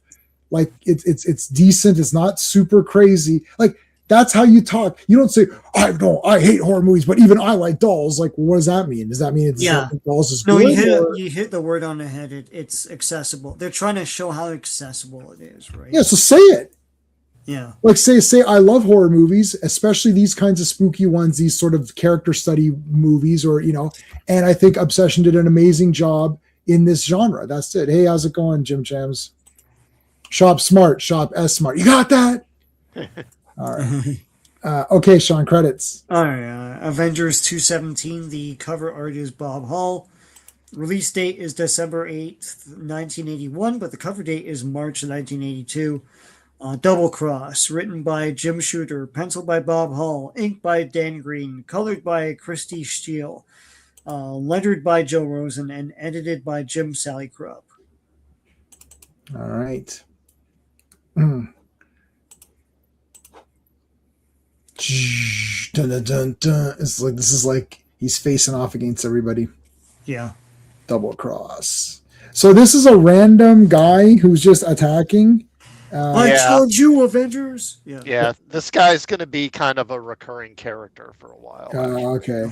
The Meccano Marauder. What was his name? Meccano Marauder. Yeah, he'll pop up every few issues to try and take out the Avengers and get his butt handed to him. Oh man, it's a fun idea. Like, of course they would be challenged. Like, it's a world where you can just like make a mech, right? I think he was. They did stats for him in the Marvel game, if I remember right. Oh wow. Oh wow. Should have called him cannon fodder. But they're just like, no one cares. Like Iron Man's reading a paper in the Iron Man suit, right. like sitting on a sofa. Yeah. Like, I'll take care of it. I like Jarvis calls him a ruffian. And he's got the roller skates. Yeah. Yeah. Most useless tech on an Iron Man armor, but yeah, he can fly and stuff. Like what is the point of that? Not only that, where the actual rollerblades are or roller wheels are, he'd have to position his foot perfectly. Like he couldn't tip down, he couldn't tip backwards. Yeah. Right. All right, so everyone else is ignoring him. Hey, Iron Man, thanks. Thanks. Got a meeting going on. Yeah, don't worry about it.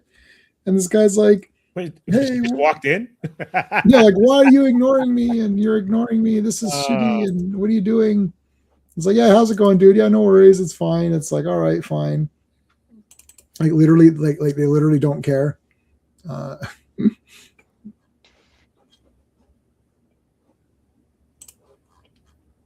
Here comes Captain. Oh, there's the Captain Americana bike or whatever. That's kind of cool. Yeah, the big Mego bike. Yes, that is the Mego bike. He's punching him around, beating him up, shooting him. This is kind of neat. So they're waiting while this is happening. They caught the guy. So Tony's been waiting for a call from Hank or whatever. So he's just been sitting here waiting for the guy. And of course he calls when it's like, Miss Abergast or whatever is off. Yeah. So it's like they missed the call, and then he's like, oh shit, I missed the call. Yeah. This is this woman reading what, Us magazine, or what is she reading? Mm-hmm. Us. I never knew what that was, so I remember I used to say US. It's like, is that US magazine? Yeah, US magazine. I used to say that too. Yeah. Yeah. It's like back in the day. Yeah. Yeah. Was he in the Marvel Handbook? That guy. I think because if you remember in the original handbook, they would have like the main entries, but then in the back, they would have like on the back cover, they'd have a bunch of small brief entries. I think he might have been back there in one of those. I'm not sure. All right, so they missed the call, and Wasp is the new leader. Yep. I like Thor. You're bold, woman. Let me think about it. Yeah, man, you could do it.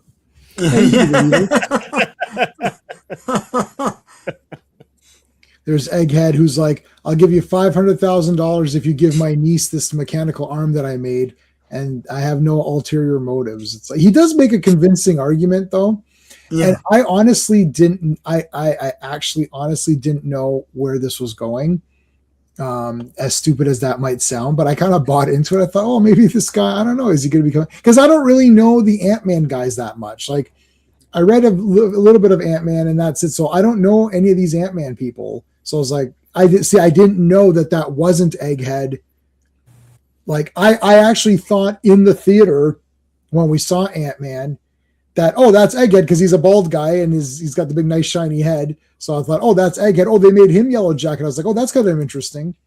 So yeah, 100%. Everyone behind that, the writers, Kevin Feige, had no idea who Egghead was. It's like, Egghead, yeah, that's it. No. I really thought that.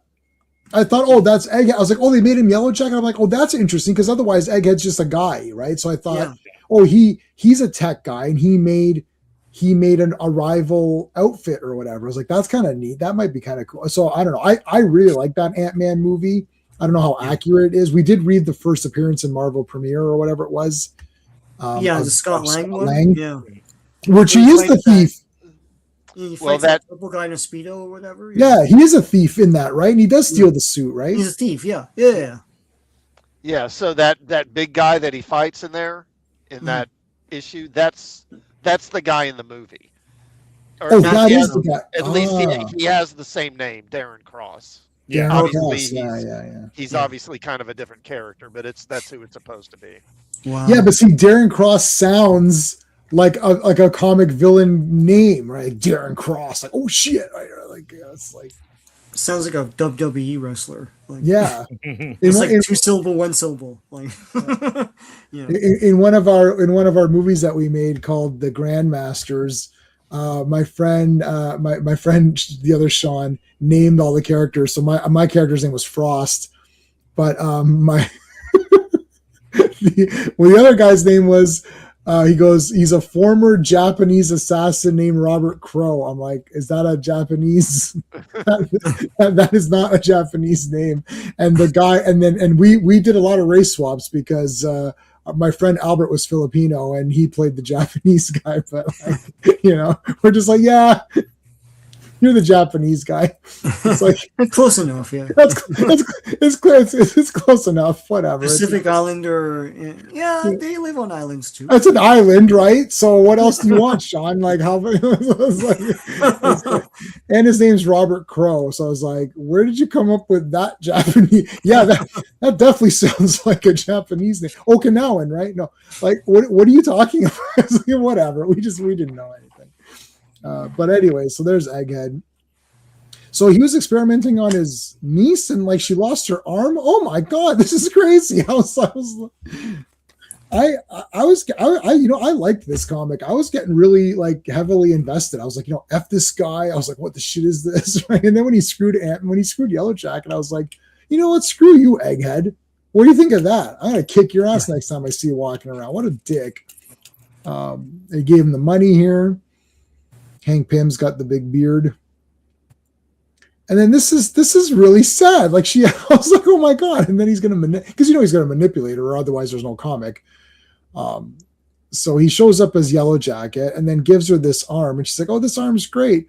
And then she starts beating the crap out of him in her bra. Like, god damn it! Yeah, she slaps him. Cross tried to harvest KC Lang's heart. Oh. Yeah. Ashita Kim. Oh yeah, whatever. He planted the bomb. Whatever. It's like through his negligence. Listen, she can't put her arm back on. So just like Astar said. Yeah, Americans don't know what that is. There was only a Canadian commercial. That's why Google was invented to help you. You know what's funny? Like if you guys look that up, Astar, it's a War Amps commercial. Yeah. It's the most overproduced commercial in TV history. And it's like, I don't know what the budget was for this thing. It's crazy. Anyway. Yeah, it's like this kick-ass android going through Yeah, this, like, and he's super flipping epic- around. And he's Yeah. got the flip out ears. And, Yeah, it's like super, and then his arm gets torn off, and then he puts it. He puts it back on. He's like, "I'm Astar, a robot. I can put my arm back on, but you can't. So play safe." And you're like, yeah. "God damn!" Like, Yeah. You just email me this. Like, what do you? Why do you make this big thing? this could have been an email. And it's like it's rendered really well. Like the effects Yes. are great. Yeah. Yeah, I think it's a full body suit or something. It might It's be, crazy. but like when I saw it, I thought it was a new show. At first. Yeah. I thought it was a show too. Astar War Amps. Look that up. I'll put a picture up after if you guys want to see it. Mhm. It's absolutely kick ass. It looks like one of those, in the old days with the TSR books and all that, or classical, no, like like those cool sci-fi covers where every cover just looked the best ever. Yeah. It's just like Bangers, all of them. yeah, it looks like Yeah. that. I'll show you a screenshot afterwards when we're done this issue. Okay. So basically, Egghead, let me see my notes. Egghead makes the arm for the niece. Yep. So then it takes over her controls. It controls her, and then he can control her through that. And then he's forcing Ant-Man to go steal this military stuff, which we'll find out what it is momentarily. And then, or he's going to kill her. And there's and if he tries to disarm her, it'll explode. All this stuff that's booby trapped and everything. So it's the typical superhero stuff. So the rest of this is Yellow Jacket breaking into this military installation and doing a lot of cool stuff here. And then he's looking for some adamantium, which you'll see momentarily. So first, they all go through and Ant-Man's this actually was very cool to show what Ant-Man can do, or Yellow Jacket can do. I'm just going to call him Ant-Man. What Ant-Man can do. It's pretty cool, attaching shit and detaching circuits and going in and taking shit apart. That's why I liked Ant-Man in the Civil War movie, because him going small and going in and breaking up Iron Man's tech, and he's like, who the hell's talking? He goes, why is there a voice in here? He's like, it's your conscience, Tony. We haven't talked much. He's like, wait a minute, who's talking? Who's here? This is super funny, man. That was great. So there's the adamantium. I'm gonna break in to get it. So Yellow Jacket tries to warn the Avengers, and he sets off sort of like an alarm signal to get them to come there. Yeah. If Yellow Jacket, he does call them now, but then it's a misunderstanding. Yeah. It's all messed up. And it's Mark Weisinger comics. Yeah, except just better, done better. Yeah. Yeah. Context. Yeah. Yeah. So here they come, and they're coming to escape, and then it's like, here comes the 4 Avengers. It's another one of those Fisher Price mini jet things. Yeah. Yeah. I think it's anytime. See, this guy Hull is different than the last artist last week, who did that. I think Gene Colan did that ship too. But the common line is Jim Shooter. I guess he wants this toy-looking ship. Maybe he was making a deal with someone that fell through, like a toy. Yeah, that's a good question. So now he's forced to fight the Avengers, or else they'll kill the girl. Whatever. So I like this, jumping on the shield here and shooting. All this stuff is cool. Ant-Man maybe isn't the best for in comics, but in the live action, it's really cool because going small and doing all that stuff is really neat. His design's really cool too. Yeah, it's there's a cinematic quality to that going small, and especially even in Ant-Man 1 when they're fighting in a briefcase and stuff, it's super cool, falling down and fighting. That's neat. There's something neat about it in the live action world. He smacks Janet again. Wow. Again. Wow. Well, she fell for it last time. Oh boy! Get the other eye. Anyway, no, that's Yeah. Wow, Sean. Wow. Yeah, he got her again. So But when you think about it, Marvel's got Reed and Parker who've both hit their wives at various points. But the Parker one, that's how they should have handled this, and that they just ignored it. Like it's not really part of canon. Like I don't know if they really addressed it. She was pregnant at the time too, I think. Yeah, she slams against a wall, right? Is that the one? I think and it's so. like kind of red. I think so. Yeah.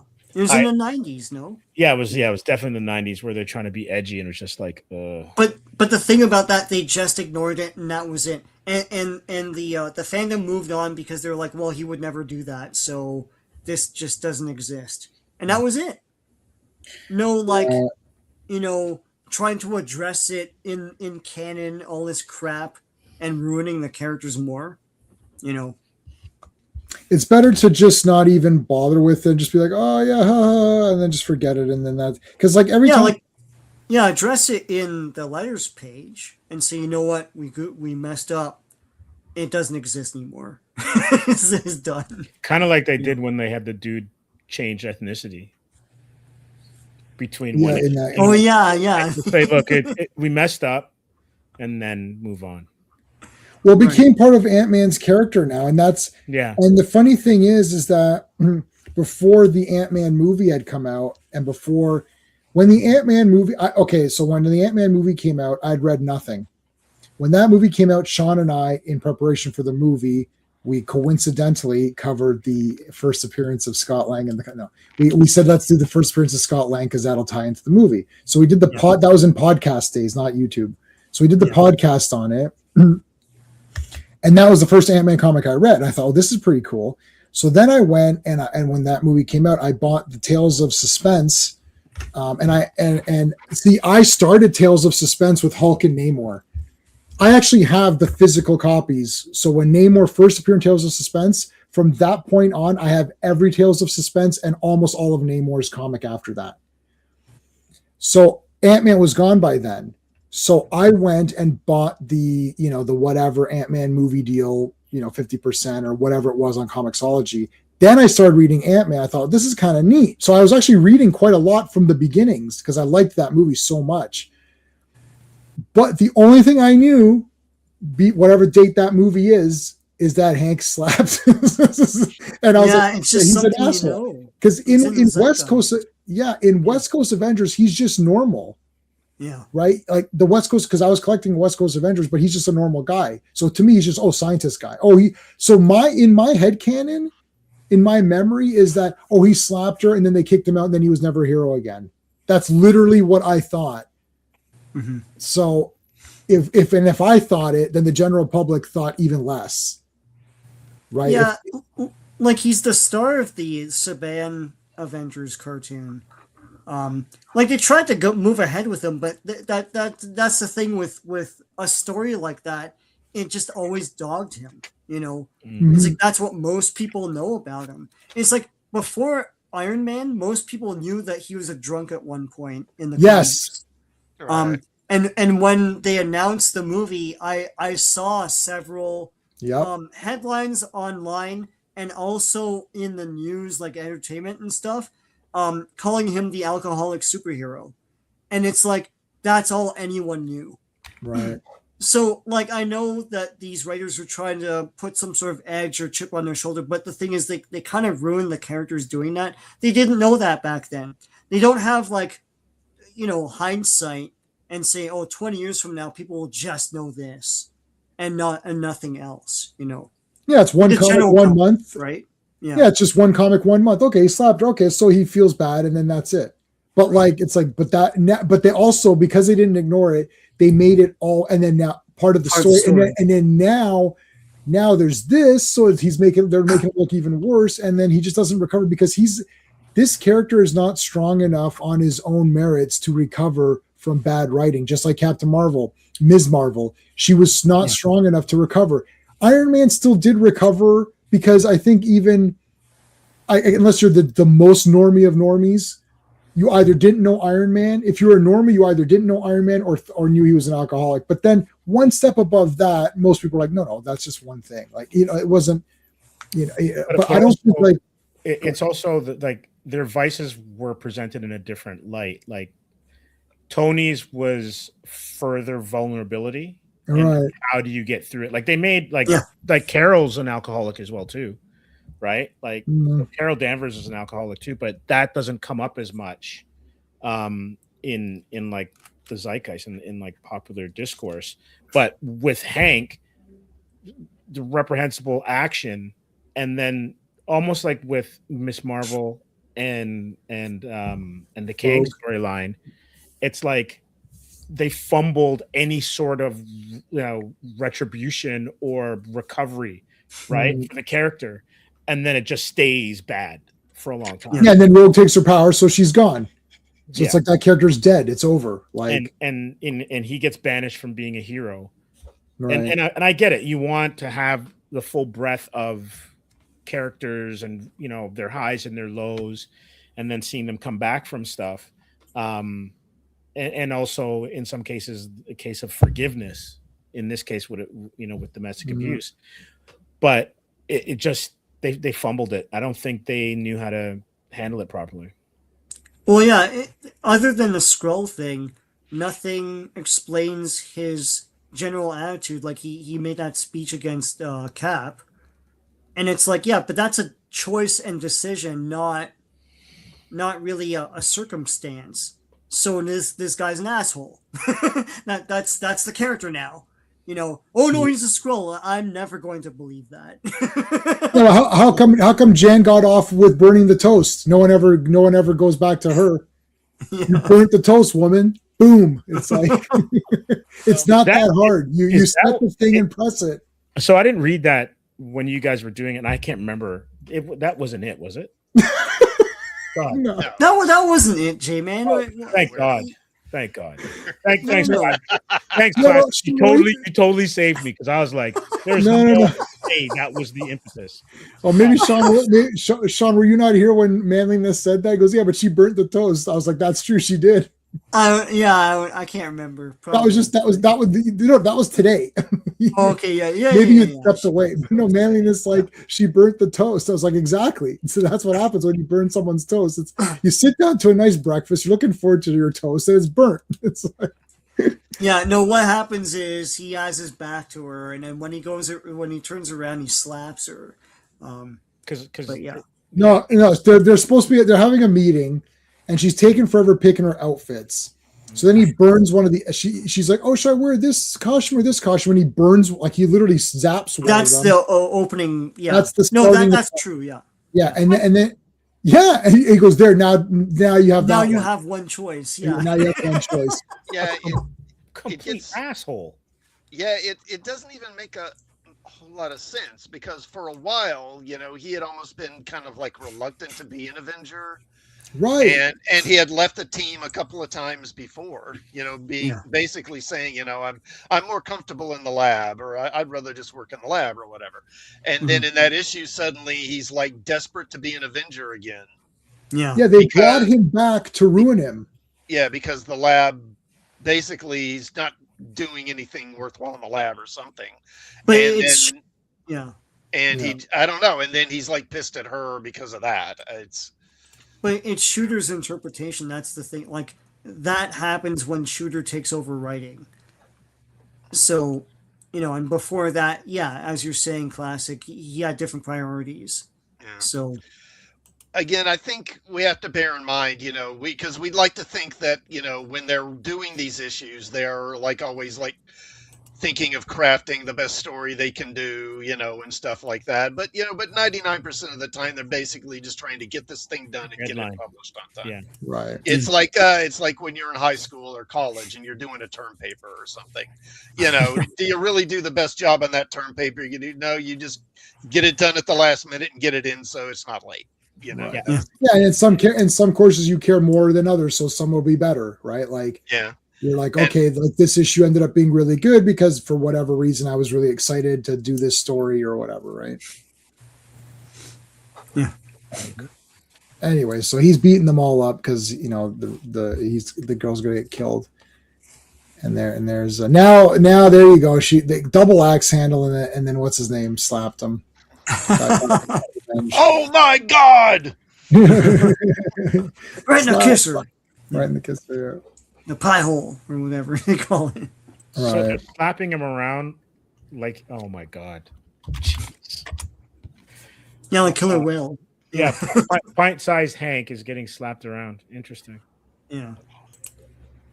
All right. So now they got him.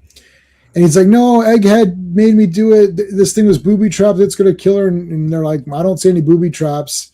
And I don't see any they're like, oh, block his transmission because he can control her through this thing. It's like, I don't see any transmissions. So like Egghead stopped it all when it looked like he was going to lose or whatever. Egghead talks to himself saying that he stopped the the transmission. Yeah. It's a good thing I stopped that transmission. Like, Yeah. and so they don't believe Hank.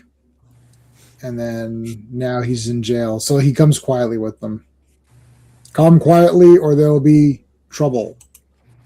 So he goes quietly. That's it. And there's a paper on a silver platter. There you go. Wow. Ex-Avenger jailed. Daily Bugle. What that trash paper? New York's newspaper. What the hell's going on here? Oh god, are we gonna have problems with that next week? Oh. How did that cover get? Are we gonna have problems next week or what? Fly today, would it? No Yeah. way. Yeah. So there you go. So we'll are we going to 121 next week? Let me see. Just up to 220, right? Yes, we're going to 220. Oh, okay. And then 221 will be the week after. Yeah. So in 221 we'll get another membership shakeup. Nice. We'll have a couple of new members joining, and the book overall kind of picks up again. I mean, it's that period of like 150 to 200 is kind of like the heyday of the Avengers for me. But after this, it becomes a pretty solid book for a while. All right. So yeah, looking forward to that. So I'm gonna we'll do that. It'll be same start time. Check out here. I got this. I set this up for you. Yes. That's Astar the robot. So this is the actual commercial. Like it looks like this. Like look at the makeup on this guy. So what is this a commercial for? War amps. Yeah. It's just like It's like war amputees and stuff. prosthetics for kids and stuff. Yeah. And about being safe, that's so you don't lose your limbs and stuff like that. Yeah, so it's like this. Sorry, do they not have war amps in the States? Is it not called that? No? I've never heard of it before. Okay, so yeah, it's an organization that creates prosthetics for kids that lose their limbs and things, but also like veterans and stuff as well. So Yeah. I mean, we've got organizations like that, but I've never heard the war amps. yeah, okay, Yeah, so that's what it's called. Maybe just So have it- basically, this guy's friggin' jumping around and moving through this like epic space area, and you're like, holy shit, this is and I was like, is this a movie? This is the greatest movie ever made. It's like we're like, what the hell? And then it's like, and then his arm gets destroyed. You're like, oh man. And then it's like he puts it back on. He's like moving around. It's like, yeah, it's all back. He's like, I'm Astar, a robot. I can put my arm back on, but you can't. So play safe. I was like, I want this movie. I don't care about playing safe right now. Like, where is this movie? I'm sure it's on YouTube. I can't play it. I'll put a link to it here. Let me see if I can find it on YouTube, and I'll put a. It's on YouTube in Retro Ontario. Retro Ontario. Retro Ontario would have it. Someone made like a longer one that's fake, but Don't look at. I'll send you the real one. I found it. Yeah. Yeah. It's on Retro Ontario. Yeah, hold on. Oh my god. I'm looking at it. God damn, man, this is awesome. Yeah, oh shit, the ears. Oh my god, you guys gotta. Okay, you gotta watch this trailer. It's not, I don't know what it is. This looks better than Avengers Doomsday or whatever. Okay, hold on. Astar. And this was when? This is what, like mid to late 80s? mid 80s. Yeah. Astar the robot. So when did that come out? The story behind the weird PSA war amps.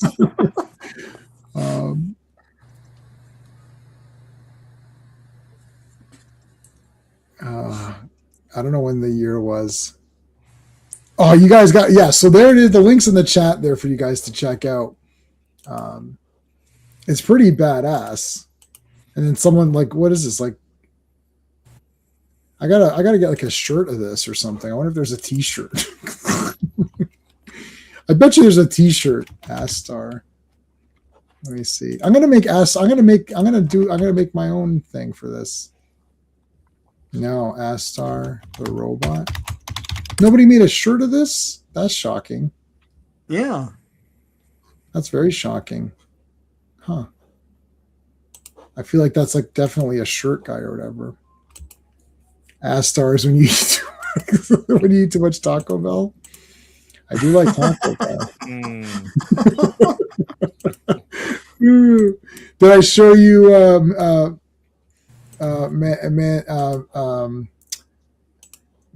manliness? You said you liked Sleepaway Camp. There is me and Felissa Rose. And then we did a photo. I've got like a million photos with her. I talked to her for a long time, and then there's her doing the face.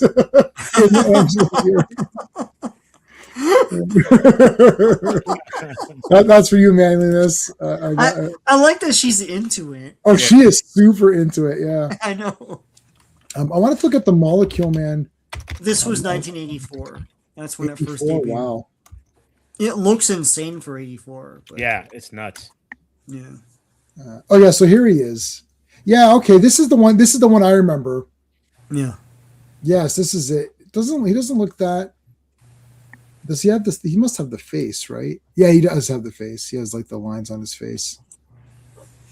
He looks more like a pipsqueak in the other one or whatever, but he's not. Yeah, I'm not sure what happened there. I don't know if someone thought he was Dudley Moore or something like that. Yeah.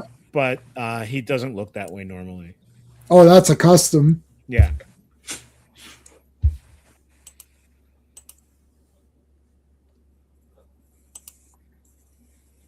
What's the one you? So you're saying Molecule Man, Secret Wars? Yeah, like in the comic. They didn't make a figure back then, but he hooks up with Volcana. Was that her name? Yeah, Volcana.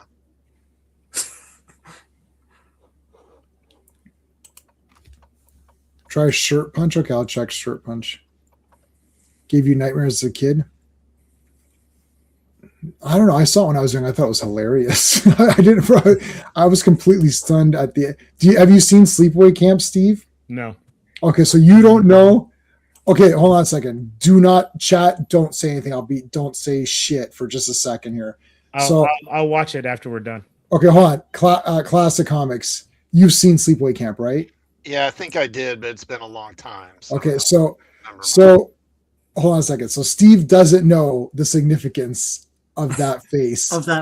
Yeah. Oh my God. I can't believe it. I can't believe this is happening.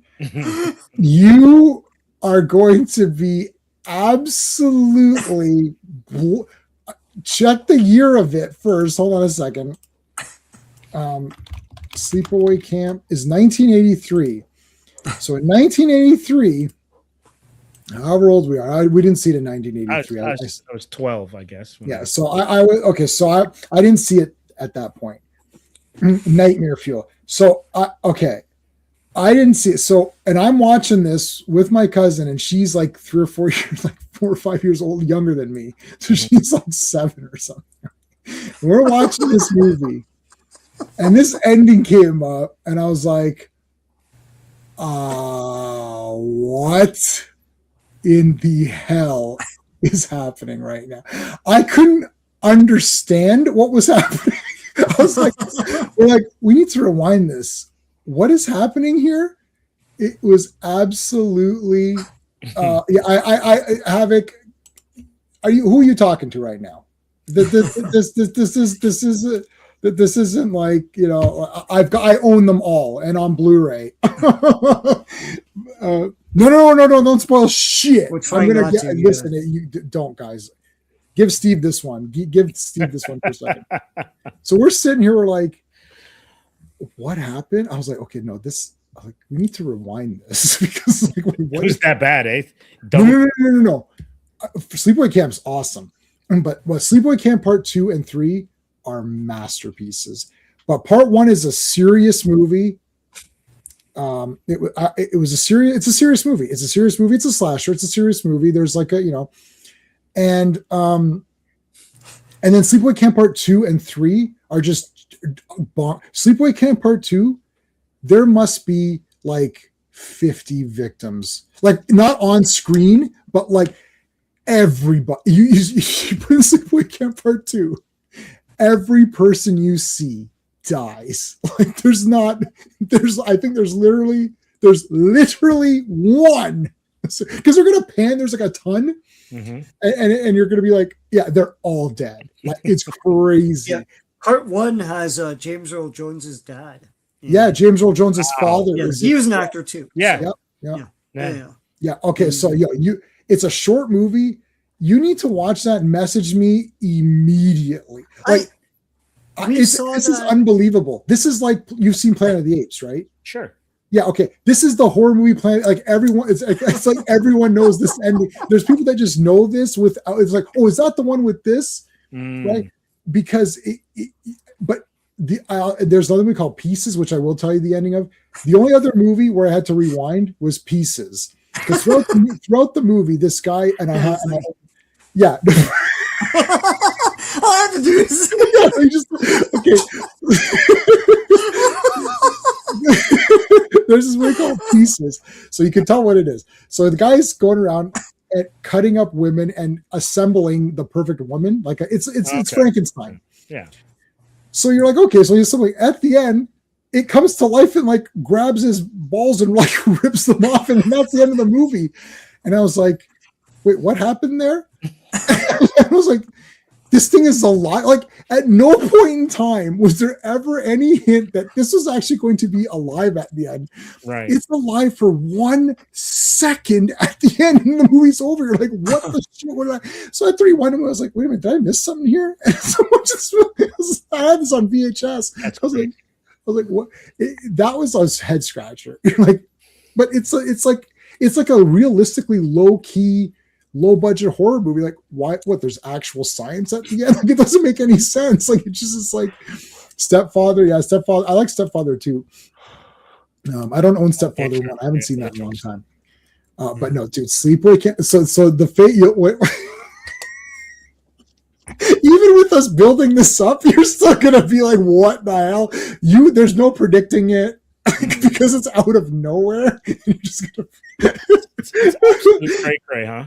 It's legit awesome. So I talked to her for a long time about Sleepaway Camp. I walked with her. It was at Niagara Falls Comic at Frightmare at the Falls, and I walked with her. She came out of the hotel, and I happened to be there. And I was like, "Oh my god!" And she's like, "Yeah, walk with me." So I walked with her with her luggage all the way to her table. Talked to her all the way there. She set up her while she was sitting up. We talked. We talked more. And then we were talking so long that Steve and Owen were like, Jay, we got to go. I had to cut it off. I was like, okay, I got to go. When have you ever told this celebrity at the autograph table? I've got to go. I missed talking to, they went and stood in line for who was Keith David. They stood in line for Keith David, talked to Keith David, both of them, and left. And I missed it. They're like, "Oh, we wanted you to come take a picture with Keith David." I was like, I was talking to Felissa. So, anyways, that was a great con because I talked to everybody, and the Terrifier people were there, and I talked to each one of them for a long. Even Lauren, who played the girl in part 2, Sienna, I talked to her for a long time. We went through my tattoos and what I should get, to fill. Like we talked a long time. Nice. Stephen and I talked a long time with her. That was an awesome show. The only person I didn't talk much to was David Morrissey, who played the governor and thing. But he also but I got him to sign a Doctor Who thing because he played in an episode called The Next Doctor. You've seen that, right? Classic Next Doctor. Yeah. Where they think he's the future incarnation of the Doctor, and you know what? He's not. And he's not. He's the governor, and he is a very mean person. Like, he's a bad guy. He's a great guy, though. We interviewed him for the channel. Oh, yeah, super nice, super nice guy. Yeah, no, dude. But this Doctor Who, I it's not an emotional one, but I get emotional because it's not a spoiler. Like the guy thinks he's a doctor. So something happened. It's like a weird thing. Like the doctor's memories got infused into this normal person. And he thought that he was like a future incarnation of the doctor. So but in his time, he really tried to become the doctor. So he has the TARDIS, but his mind can only imagine a certain thing. Like the TARDIS is like, it's like a dimensional spacecraft, right? So he just has a hot air balloon, but it's blue. And he's like, oh, that's my TARDIS. And he has a sonic screwdriver, but it actually is just a screwdriver.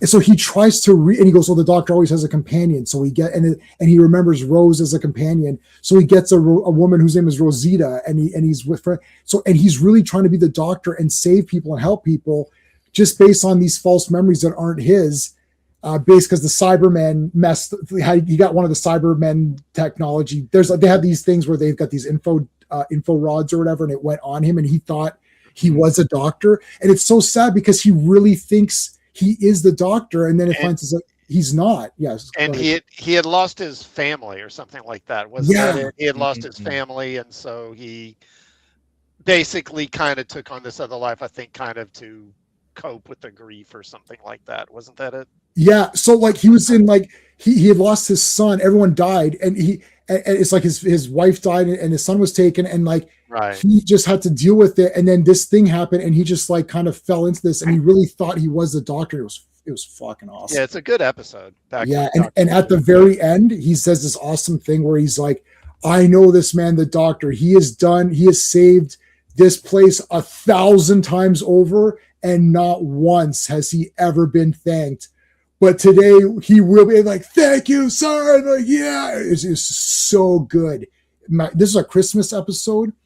Wow. Damn awesome. And like, and the other thing was like, you weren't sure because David Tennant was kind of winding down. Mm-hmm. So you weren't actually sure. You're like, oh, because the doctors connect to each other all of the time. There's many episodes where they're together. Yeah. The 2 doctors, the 5 doctors, like they connect all the time. So you're like, maybe, is he going to be a doctor? But then you're like, but no, something's off because why is this happening in this way? It's just you could tell it was weird. Right. It's like, there's my TARDIS. Like, that's not it. But the 10th Doctor doesn't know if that's his future self either. Right. So even he's thinking like, oh, maybe because the guy dressed nice. Oh, it was so good. That's a damn awesome episode. And it's very cool. Like when he's like, he's done this deed 1,000 times, has never been thanked. It's like, yeah. And then as a gift at the very end, as a gift to him, he lets him go into the real TARDIS, and he's like, oh my God, it's crazy. Like, he's like, yeah. Oh, that is awesome. So David Morrissey's the best. We talked a little bit. Actually, David Morrissey, I don't know if I told you this in classic, you'll appreciate this. So they took my phone. I don't have my phone with me, but they took my phone to take pictures with me and him together. And I had Avon from Blake 7 as my background, as my case. So they said they took pictures and David Morse. It was over. I talked, got an autograph, and then it's like, okay, we'll take a picture. And then I was about to leave, and he stopped me. He's like, wait a minute. He goes, is that Avon on your phone? I was like, yeah, Blake 7. He's like, what? He's like, I love Blake 7. I was like, we're going to continue talking. And the next person in line was like, oh shit, because they were going to go. I was like, listen, first of all, it's Blake 7, so go away. Like, you need to stand to the side. I don't care. I pay good money now. So we're talking. He's like, I love Blake 7. He goes, wait. He goes, how are you watching this show? I said, no. I've been getting. I had like a couple of DVDs and the Blu-rays were coming out. So I was like, yeah, I was able to like watch it. I was like, and then I said I pirated it so I could watch the whole thing. But I've been getting the Blu-rays. He's like, oh my God, that was like one of my favorite shows. It was so random. It was like Blake 7, and he stopped. Story, though. Yeah, he stopped me. He's like, oh, is that Avon? He knew everything. He's like, is that Avon? I was like, yeah. I said, you're the only person who's ever known that. One of the stars passed away. Yes, Villa. Yeah. The way Michael Keating. Villa is the only character that's in. Oh, did he die recently? Yeah. Yeah, last week, I think. Yeah. Oh, I didn't know that. Oh, yeah. Okay. Villa is the only character that is in every episode of Blake 7. My favorite character, one of my favorite characters of all time, is Avon. And I remember Clobby once privately, we were talking. He's like, what's your favorite episode of Blake 7? I said, every episode that Avon is in. He's like, he's in 51 out of the 52. I was like, right. So my first favorite episode is episode 2 to 51. And my second favorite episode is episode 1. He's not in it. So is that like the entire original cast? Are they all gone now? What's her name? Jenna's, I believe, alive, and so is still around. Callie, and so is oh no, and Thing is alive. Oh god, the guy that replaced Blake, Tarrant. Oh, I'm giving. Shit, I shouldn't have said that. That was a big spoiler because Sean hasn't watched them yet. But man, Del Tarrant, it has to be. Like, we've debated, my wife and I, we've actually had actual debates talking, and we're like, I don't know, he's pretty awesome. He might be like number 2. She really likes, because when we first watched, like, man, this Tarrant guy's fucking awesome. But then you watch a few times, like, this guy's really damn awesome. It's like, I don't know, he's pretty good. And we're like, shit, are we gonna say that because nobody's better than Avon, that's obvious. But like, I never really warmed up to him. Oh, really? Yeah. I don't know, man. Especially when the brother, that one where you had to go to that weird game thing, you had to fight in that maze thing, like that was awesome. Spoiler from 50-year-old show. I know, but Sean hasn't seen it yet. And it is called Blake 7, so it's slightly weird. Wait a minute, Blake is not in every episode. That's weird. Anyways, listen, it's Terry Nation, and you have to, if you've watched Survivors or anything he does, do not get attached to any characters. Like, that's like, just don't get attached because you're going to be disappointed. But anyways, so we're gonna leave it at that. But Avon, yeah, Avon and Villa, it's kind of like Kirk and Spock. You know, their bickering was always Clobby saved me on one. I talked to him privately about one episode that I was very upset over something that Avon does with Villa, and he goes, oh my god, Clobby has memorized everything, and he was like, he goes, the way Avon is talking, he goes, look at how he's talking, Jay. He's like, why would he talk like that? I was like, oh, you're right. It's like he would never talk like that. He's like, yes, he didn't want to find Villa. There's a thing where he has to. It's like, I don't want to spoil it, but like he has to find him, and it's like, oh shit, you're right. He was talking really weird. He's like, that's why. Because I was like, when they yes. Drop the weight. Yeah. And then oh my god, and he goes, you see, yeah, and you can see he's acting weird, right? And he's acting weird because he doesn't want to. But there's other things too where they said they're going to kill those guys, and he's like, listen, I'm not going to sacrifice guys unless there's a damn good reason for it or whatever, right? Like, well, that's what made Avon such a compelling character, though, is because you don't know. Sometimes he just might kill you or turn on you. You don't know. Avon's origin. I know this is the Blake 7 stream for a second, but it's only 4 seasons, 13 episodes a season. Avon's origin doesn't happen until mid-season 3. Like, Rumors of My Death. Is that season 3? I think it's season 3. I don't remember for sure. It's like literally Blake 7, Rumors of Death. Blake 7 episodes. Yeah, Rumors of Death. I think it is season 3. But series C. So they do ABCD. So it's series 3. Dude, series 3, you finally learn like something about the character, and that's my favorite episode. You know what Clobby's favorite episode was? Blake, which is crazy to think that that's his favorite episode. That's insane. Yeah, it's a weird one to pick.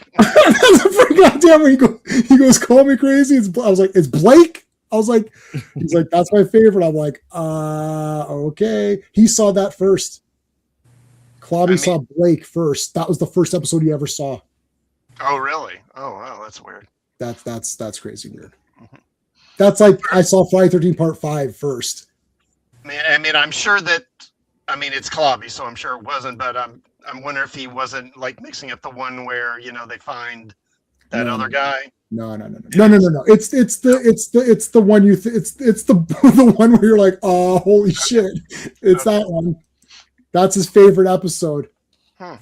Isn't that weird? And that is the first one he saw, which is just, I mean, that I don't even know what to say. That's just crazy. Once the Blu-rays, we've already repeated that show 2 or 3 times. We're just gonna repeat the shit out of it.